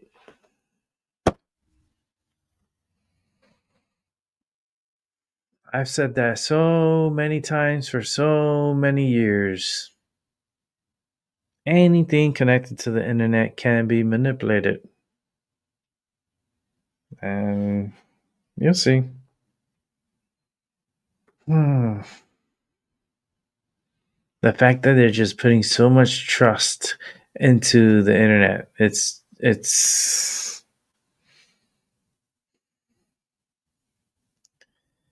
oh Lord. All right, let's keep it moving because I gotta get going. I'm trying to keep this under 2 hours. Oof. We'll see. That one pissed me off. That guy really pissed me the fuck off. He really pissed me off. Like, I want to go over there and just, like, listen, here's your man purse. Grab your motherfucking passport. How hard is that? Now you're gonna jeopardize your future, your money, your everything that you own because you put your motherfucking information on this device, this magical device that humanity don't even know what the fuck it is. They're like, oh no, it's a smartphone. Okay. And everything you do and say around this is recording, is hearing everything you're saying. This is not smart. This is a fucking, like, a nosy phone. That's what that is. It wants all your information. It needs all your information. It wants to see all your information. And it wants to keep it. And then it can be manipulated. And then it can be stolen from you. And then what? They're gonna, like, what are they gonna say? Oh, I'm sorry? Like, no. Like, I'm not gonna jeopardize myself to put that shit in my fucking phone. You crazy? I have a passport. I could use it. And I'll have it in my pocket. And when I'm ready to use it, I'll take it out of my pocket and have them scanned. Fuck, why people are so motherfucking lazy? Oh, that's so disgusting. Mm-mm. Mm-mm. All right, let's see what we got next.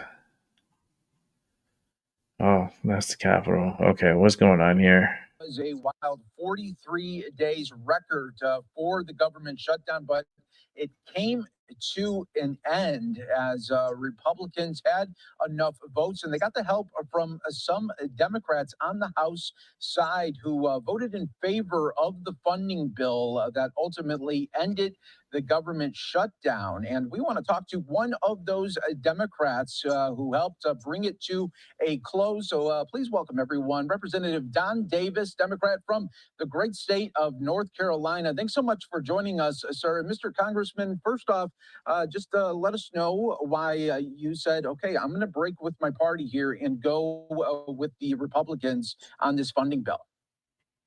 Yes, thank you. So I originally voted against the CR to have an honest, genuine conversation about health insurance. I continue to hear those concerns from constituents across the district. And as time continued, as this is now known as the longest shutdown in the history of our nation, as time continued to progress, I continue to hear more and more from constituents. Some were just deeply concerned. They were stressed press, one even came to me in tears saying, please read the government. I just wanted to acknowledge constituents that I was hearing from to let them know I hear you and that, yes, we do the open government and you can open the government and still have the conversation.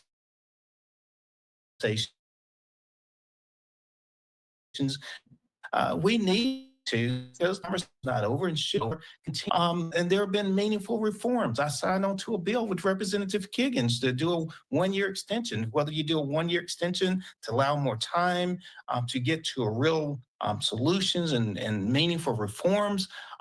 We need to keep all these options on the table. This vote was simply for constituents and ultimately, I believe, the American people. Mr. Congressman, how confident are you that from now until the end of the January that there will be some talks on both sides for these ACA credits, so another shutdown doesn't happen when the end of January comes?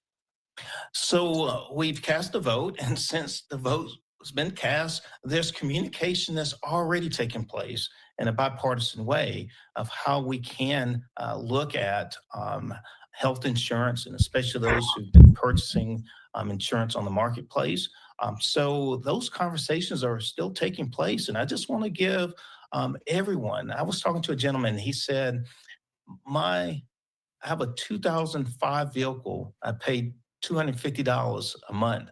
And when I looked at my premium increase, it would be 3 times what I'm paying in a car payment right now. How do I replace my vehicle? I want to give reassurance to all those out there that we can. And I think we have an obligation and responsibility to continue this conversation and look at how we can deliver health insurance in this country in the most responsible way and in a way that we can get meaningful legislation, not just through the Senate, but through the House.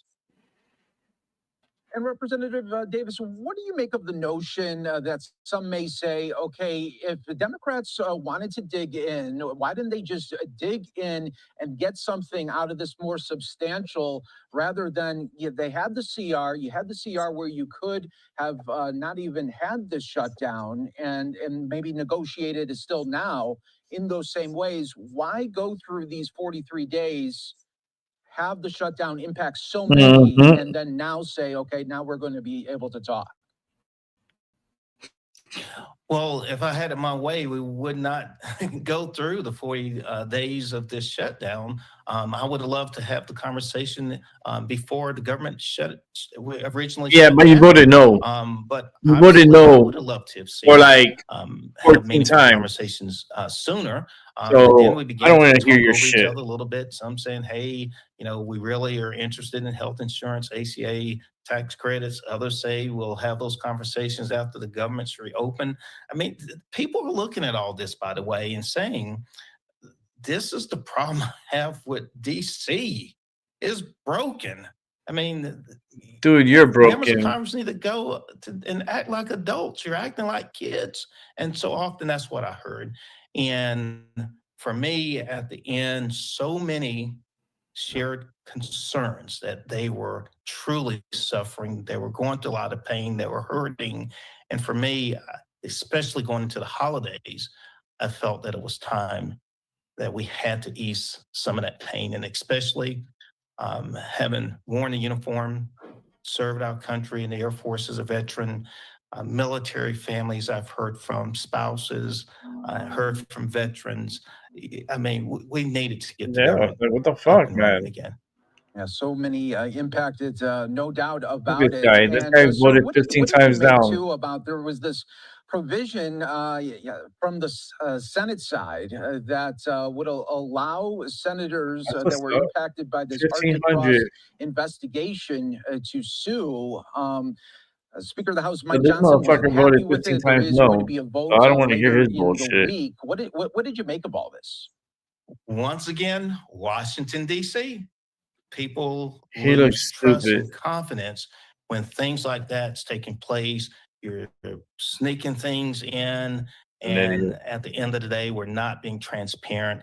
I look forward, and I'm trying to give me like this, that like we're able to vote to repeal Mr. that Rogers provision really feel. soon.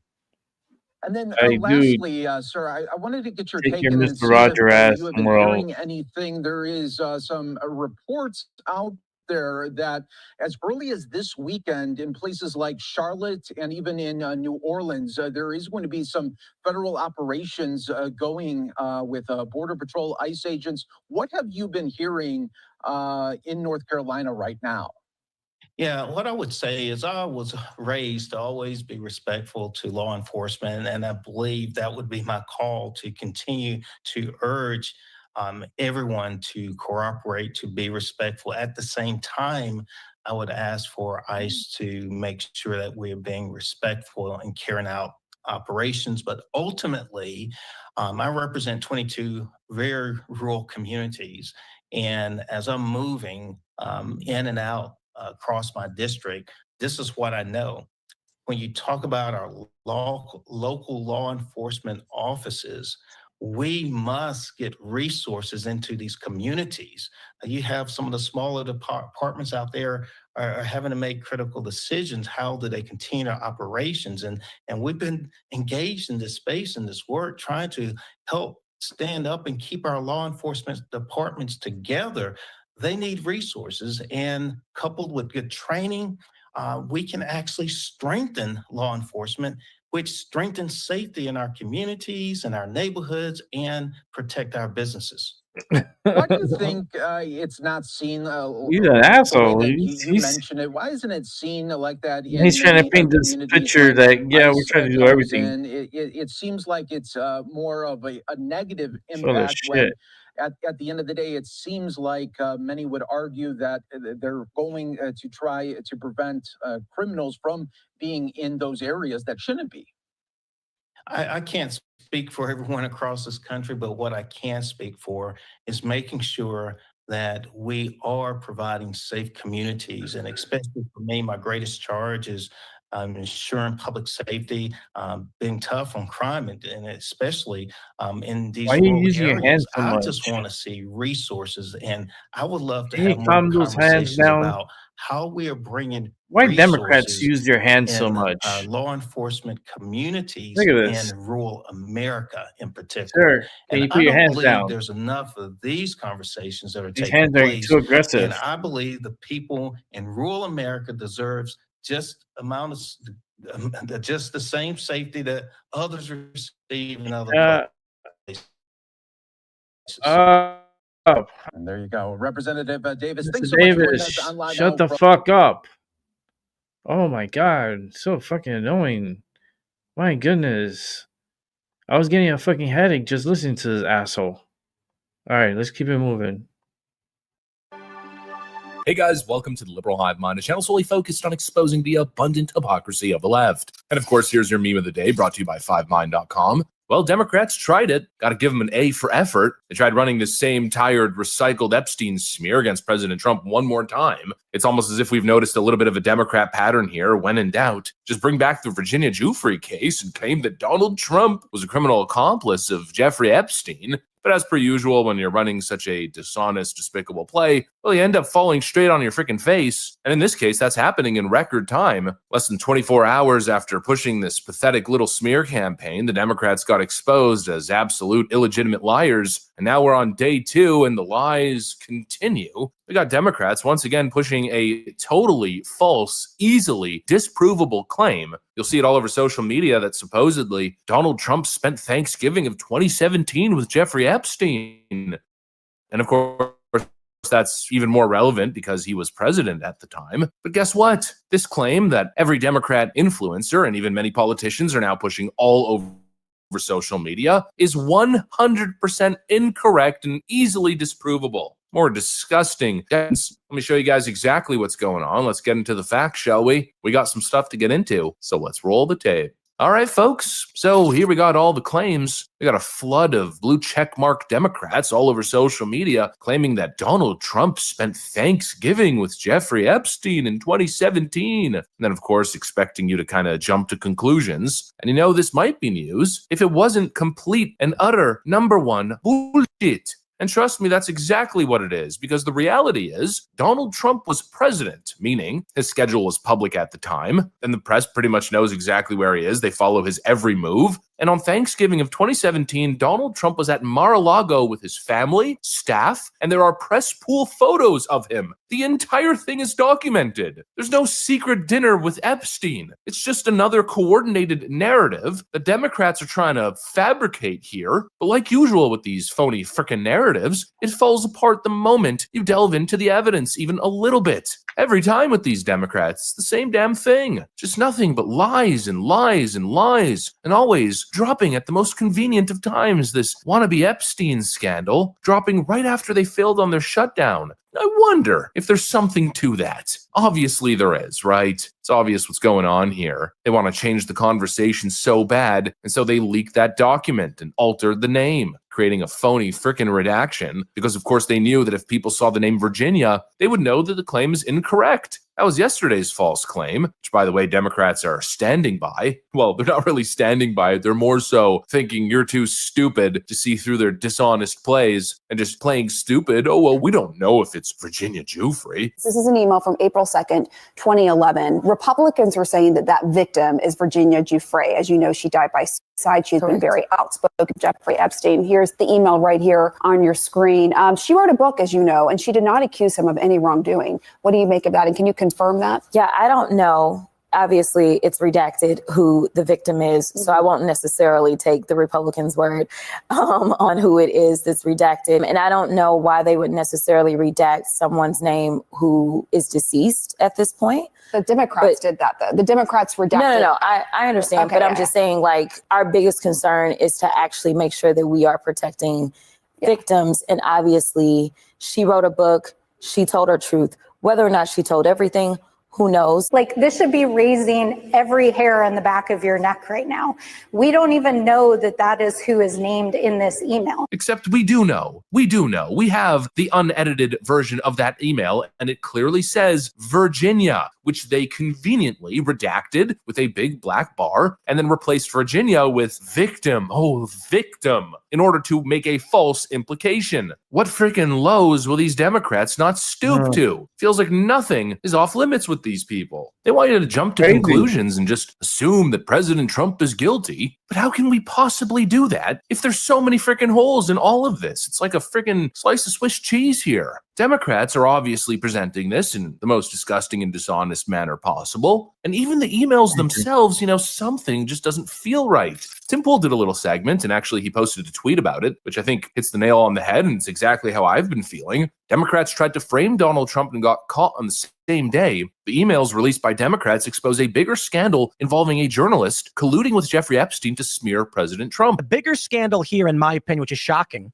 is evidence of collusion between a journalist and Jeffrey Epstein to smear Donald Trump. That's right. In 2018, the guy who wrote this book attacking Donald Trump was advising Jeffrey Epstein on how to respond to the press to make Trump look bad. Now, what I really love about this is all of the Democrats that are just like, Jeffrey Epstein's word is law.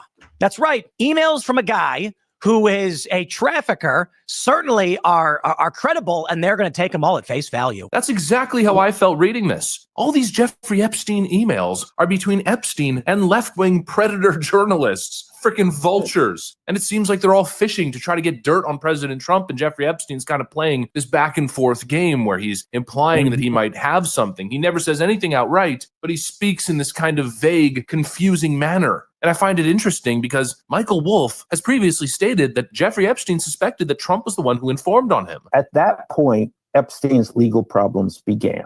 The police began to investigate him over allegations that there were underage women coming to his house. Epstein believed that it was Trump who first informed the police about what was going on at Epstein's house. And from that point on, they were nothing but bitter enemies. That was Michael Wolff's conclusion. So the totality of this is that Trump was allegedly in a room with Virginia Giuffre, which she denies and unequivocally states that Donald Trump never did anything wrong, and that she never saw him at Jeffrey Epstein's property on the island or with any of the girls. So it seems like that was a lie from Jeffrey Epstein. Then there's the Thanksgiving claim, another lie from Jeffrey Epstein. Then there's apparently a part where Jeffrey Epstein says that he has a photo of Trump and girls in his kitchen, which isn't necessarily incriminating, even though the left is suggesting that it is, and he never produced the photo. You would expect that that would maybe be released. That would be in the possession of his lawyers, part of his estate, but we haven't seen it. And yet again, it's hard to make a criminal implication from that. And we also have confirmation now from Michael Wolff that Jeffrey Epstein suspected that Donald Trump was working against him with authorities and that he kicked him and Ghislaine Maxwell out of his country club. And with all these emails, it just feels like Michael Wolff is kind of searching for something, but instead finding the exact opposite result.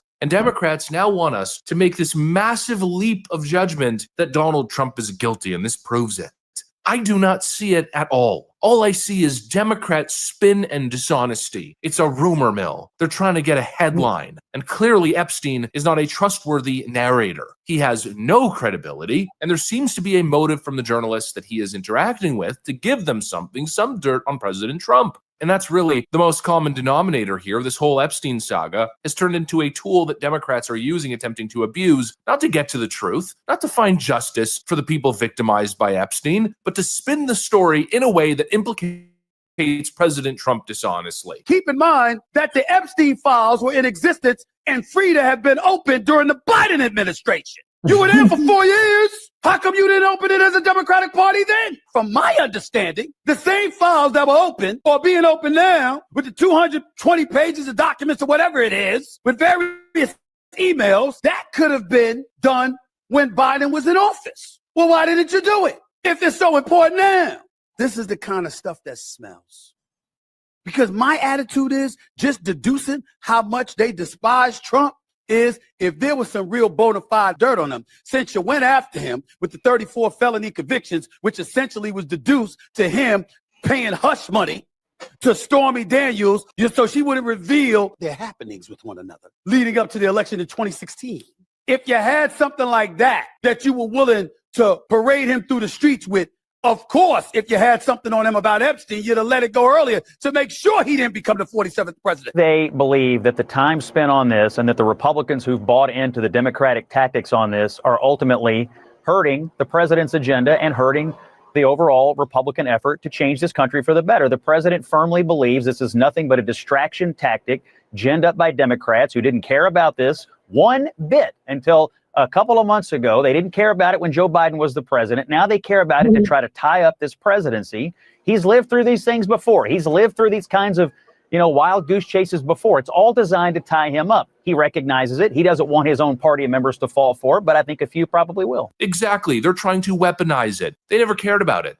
Jeffrey Epstein was big news 10 years ago. That's when it was important. That's when it was relevant. His connection to the Clintons, everything that was going on with the Podestas. Democrats pretended it didn't exist. They had 4 years to release it under Joe Biden. They had 4 years to prove a connection between Jeffrey Epstein and President Trump beyond what is already publicly known and all the information that essentially exonerates him. They released nothing, and that tells you all that you need to know. They have no dirt on President Trump relating to these Epstein files. Maybe that's what Trump means when he's talking about this now being a Democrat hoax and looking at how the Democrats are engaging in these information and document dumps, the way they're trying to muddy the waters and create confusion and false implications. Well, they're certainly trying to hoax it, I'll tell you that much. They're obviously not interested in releasing the files and getting to the bottom. They only want to release the little parts and make little edits to them and little implications, all the parts that are related to President Trump and nothing else. They're weaponizing their position in the Intelligence Committee and stooping to some of the most disgusting lows I've ever seen.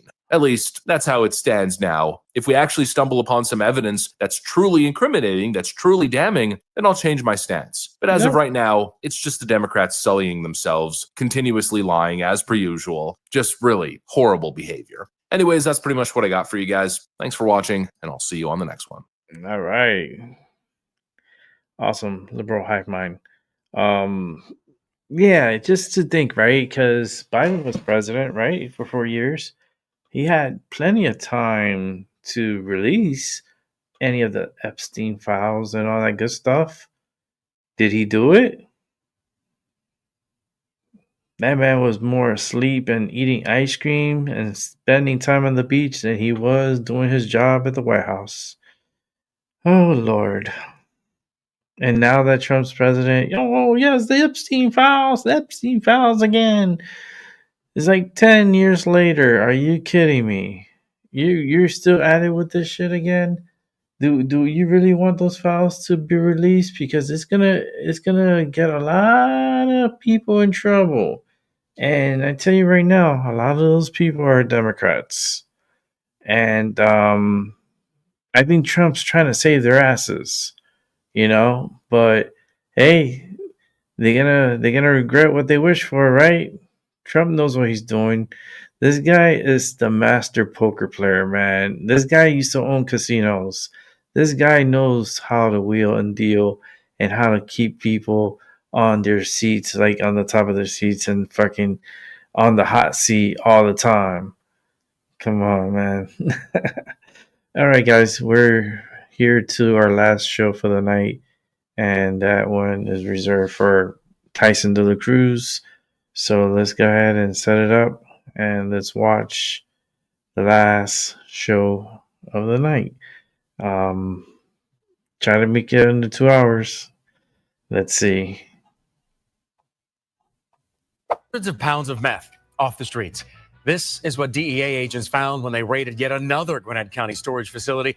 Piles of packaged drugs. America, you need to understand what's happening in Gwinnett County, Georgia. Federal agents raided a storage unit in Norcross and found 325 pounds of methamphetamine. That's nearly 1,500 individual packages stacked like inventory in a warehouse. But here's the part that's going to blow your mind. This illegal immigrant from Mexico, Marco Rosales, was running this operation like a legitimate business, making 4 trips a day to manage his drug inventory. The DEA watched him treat an American storage facility like his personal cartel distribution center. I used to play golf in high school. They found enough meth to It was a destroy lot of entire exercise. communities across multiple states. It's not easy playing golf. You have to be really good, and Trump's 11, a man good. living in the U.S. illegally, now facing federal charges after a massive drug seizure in Gwinnett County. Let's show you these pictures. It's what federal investigators found last month inside a storage unit in Norcross. Investigators say Marco Rosales hid 325 pounds of meth inside the unit. Investigators also say Rosales is an illegal alien from Mexico. What is up, guys? Tyson De La Cruz here. Thank you so much for rocking with me. I tell you that Mexican cartels have turned American suburbs into their personal drug warehouses. This is exactly what I'm talking about. They're not just crossing the border. They're setting up shops in our neighborhoods and treating our communities like conquered territory. Let me break down exactly what federal agents discovered in this Norcross storage facility. This wasn't some small-time drug dealing. This was a sophisticated cartel operation using American storage units as distribution hubs. Stacked inside of this truck bed sits nearly 1,500 packages of methamphetamine weighing 325 pounds. It's at least the second time in 2 years the DEA has found cartel-linked drugs hidden inside of a storage unit in Gwinnett County. And this is at least the second time in 2 years that the DEA has found cartel-linked drugs hidden in Gwinnett County storage units. According to the federal indictment, DEA agents watched Marco make 4 trips to this storage unit in one day, moving black tote bins and trash bags around. They weren't just storing drugs here, actively managing inventory like a legitimate business. The DEA says they started watching 47-year-old Marco Cueto Rosales at an apartment before following him to a public storage facility on Jones Mill Road last month. The DEA conducted professional surveillance following Marco from his apartment to the storage facility when a Gwinnett County police canine alerted of the smell of the drugs coming from the unit. They had probable cause for federal search warrants. When agents executed that warrant, they found found Marco with the key to the storage unit on his key ring. He was caught red-handed managing a cartel distribution center out of a storage unit. Now, here's what makes this case even more significant. This is part of a pattern of Mexican cartel activity that's been escalating in Gwinnett County. Just a few months ago, I covered a massive bust that I'm dubbing the cartel carpool. And that case shows how brazen these operations have become. According to prosecutors and according to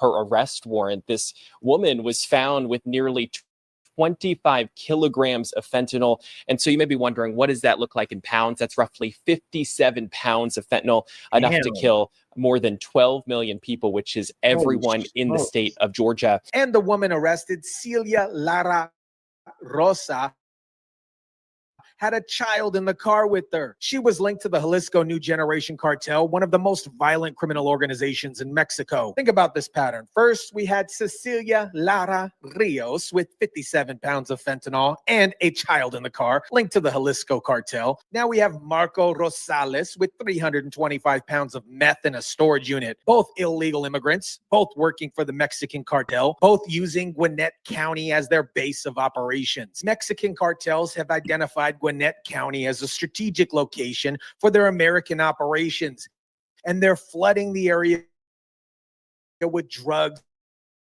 and operatives. The good news is that this case is being prosecuted under Operation Take Back America, President Trump's nationwide initiative to eliminate cartels and transnational criminal organizations from American soil. According to the federal indictment, Marco faces charges of conspiracy and possession with intent to distribute methamphetamine. These, my friends, are federal charges that carry decades in prison. Professor Jose de Cruz studies drug cartels at Georgia Southern University and the U.S. Army War College, but stresses these are his personal views. He says what happened in Gwinnett County is part of a growing trend. So you just take that as a cost of doing business. And that is exactly why we need systematic operations like Take Back America. We have to make the cost higher than the profit. When cartels can lose 325 pounds of meth and just write it off as overhead, that tells you how much money they're making from poisoning American communities. Now let's talk about why cartels are using storage units for their operation. This isn't just convenience, it's strategic, and it shows how systematic these criminal organizations have become. And the methods are becoming ever more creative. Storage units are perfect for drug trafficking operations. They're private, accessible 24/7, and blend into normal commercial areas. You can rent one with a fake ID, pay for it in cash, and access them without attracting attention. It's like having a warehouse without overhead. But here's what some of these cartel members didn't count on. Federal agents are adapting too. The DEA is now monitoring storaging facilities, tracking suspicious rental patterns, and using canines like they always did to detect drugs. There's no safe haven. There's no safe community anymore.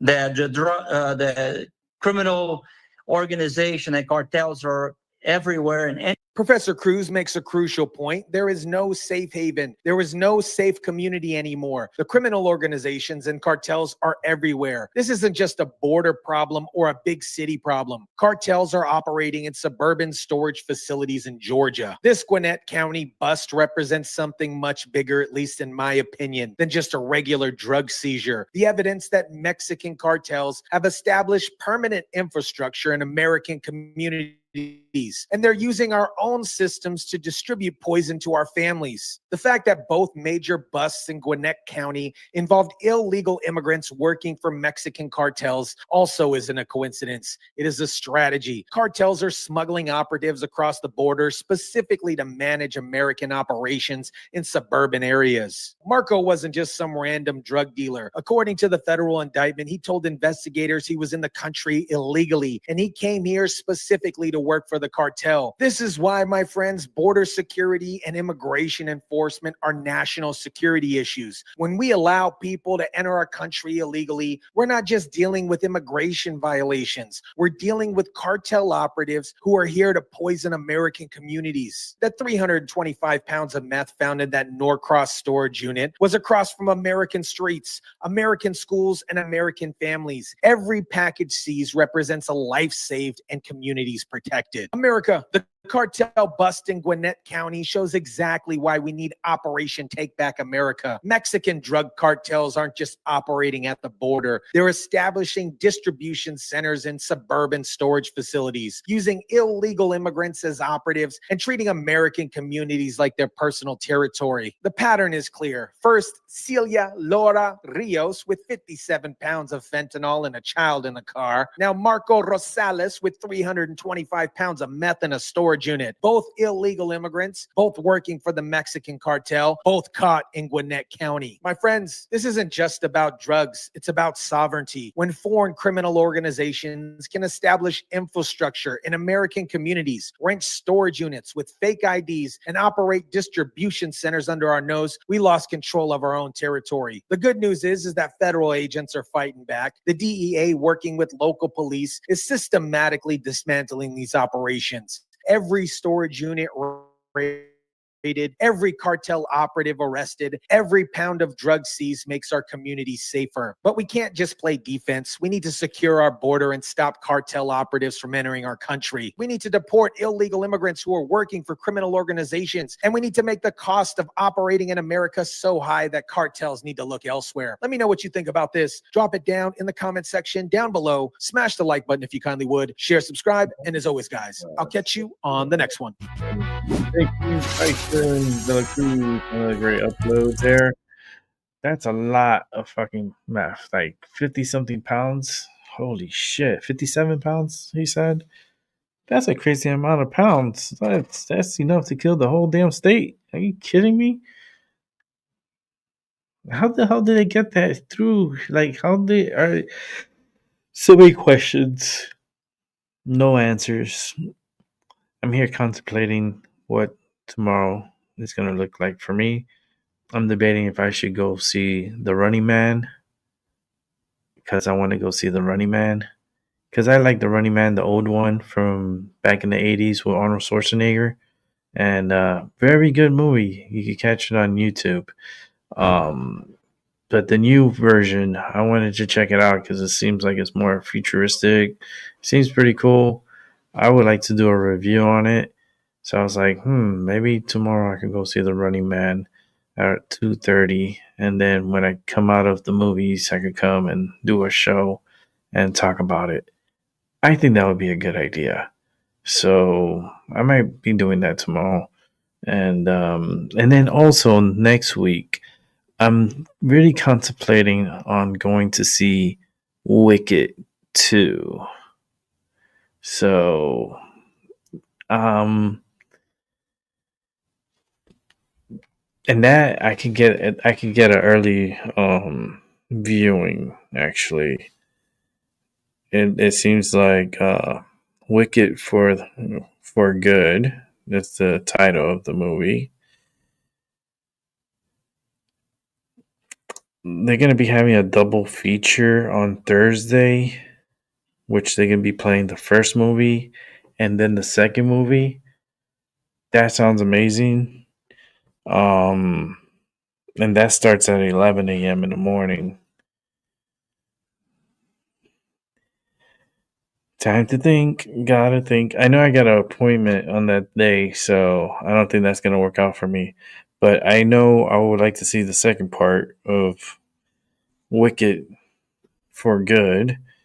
And the theater is selling out. It's a lot of seats are taken. Holy shit. I know this movie's going to do pretty good.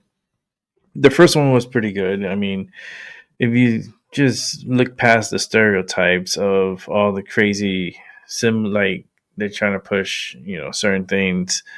Maybe you could look past that and just listen to the music and listen to the acting. It wasn't a bad movie. It wasn't that bad. So I want to see part 2, see if it's up to my expectations of what I believe and I hope they do in this movie. And I'm thinking about it because it's going to be in 3D. And they're asking for $16 a ticket for a fucking 3D movie. And the movie, how long is it? 2 hours and 17 minutes. That's a good long movie. But I'm contemplating on it. I'm thinking about it, and we'll see. Hopefully, because that one starts, like I said. This one, the 3D one, will be the Wednesday the 19th, and that movie will start at 6 p.m. So I'm thinking maybe tomorrow doing the Running Man, watch the Running Man, and then do a review on that. And then next week, the 19th, will be Wicked for Good in 3D. I think it'll be pretty good. I think it'll be a good movie. But fucking $16, you motherfuckers. How much is the other? Hold on. The double feature. Let me see how much was the double feature. Because the double feature is cheaper, but it's digital, it's not in 3D. You see, the double feature is just on regular screen. I want to see the bitch in 3D. But how much is the ticket? Let me just get the info for you guys, just to get a estimate of what the tickets would be like. Okay, for the double feature of Wicked and Wicked for Good, $18 motherfucking dollars. $18. Are you like, what the? Like, are you kidding me? What am I getting with this movie that I'm paying $18 for? That's crazy. For the double feature, $18, and then and that's for the Thursday. Okay, for the opening day tickets, they have I guess they have a discount if you go early.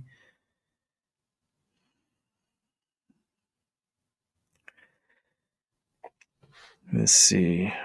So this would be opening day. How much? Okay, they have the discounted one, and then I can give both. Here's the discounted price. If you go at the first show, just click any seat. $13.49. That's if you go at the first show, the first morning show. That's $13.49. Now, if they can't make it to the early show, you got to pay regular price for the movie. We'll find out how much that is. You're paying $15.99. $15.99 for one motherfucking ticket to see Wicked. Are you kidding me? These prices are ridiculously high. Like, this is like, now you're trying to rob us. That's crazy. That's very expensive, to be honest with you. And that's 3D. Now, the digital price is different because I was giving you the 3D price. So, the regular digital for Wicked, the first show, okay, $9.99 if you see the first show. Now, let's say if you can't make it to the first two shows that are 20% off, and you can make it at 4:30. Let's see, and this is a regular digital. Okay, for Wicked, regular price is, drumroll please, because it's not showing up yet. $12.49 to see Wicked on digital regular screen. This is like the regular digital. But I'm gonna go, if I'm gonna go see it, I'm gonna see it in 3D. Sorry, I have to pay the $16. Sorry, I gotta go see Wicked, bitches. So I think this will be a good movie. I think it's gonna be good. I mean, the singing should be great. I mean, I hope that they did a good job because the first one wasn't as bad. The graphics was really good. The CGI was really good. The music was pretty good. The messaging was, because they kind of project too much and it's just annoying at some points of the movie. But I'm definitely gonna go see fucking Wicked, and it's at 6 p.m. on a Wednesday. I am going to go see it. So with that said, let's see. Well, the mayonnaise. Oh, actually, I can give you the price of the mayonnaise. Let me see. Hold on. Give me one sec. I can get that mayonnaise. Give me a second. Because I think it's on Tuesdays is for $5 if I'm not mistaken. Let me see. Let's see if I can change the date on this mofo. Here it goes. Let's change the date. Let's put it at Tuesdays. I believe it's cheaper on Tuesdays too. Okay. Let me see.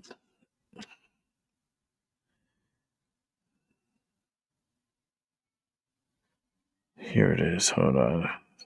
Tuesday. So that'll be the 25th.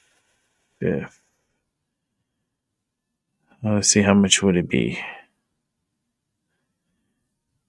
I'm gonna check the 3D price and then I'm gonna check the digital price for a Tuesday showing of Wicked.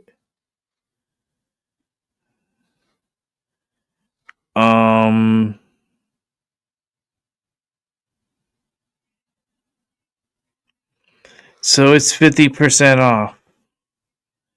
So it says here it's not calculated out, but it's like you're 50% off tickets on Tuesdays and Wednesdays. Discount will be shown in order details. So it's like after you put the details that you got, and then they'll show it at half price. So it's half the price on Tuesdays and Wednesdays at AMC. If you are a member of AMC, which I am, get it at half price on Tuesdays and Wednesdays. So if you can't see it next Wednesday, you can't see it Thursday, Friday. If you want to wait until Tuesday, Wednesday, you can see it for half the price. You'll be paying like what, $6.50, $7 max.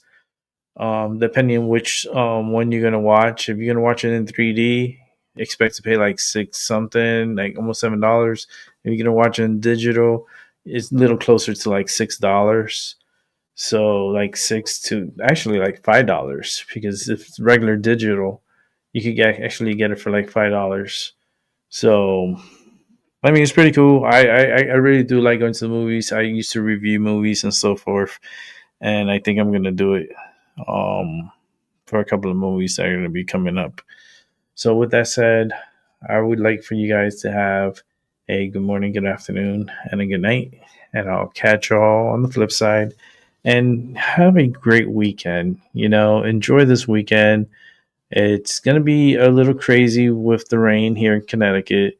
I already feel it. I know it. And hopefully it wouldn't be too bad. I'll be back on here tomorrow. Hopefully after the movie, after I see The Running Man, because I definitely want to see it. I was a big fan of the original with like Arnold Schwarzenegger. No, it was Arnold Schwarzenegger. Yeah, it was Arnold Schwarzenegger. He was the main character, and very good. I hear the theme song playing.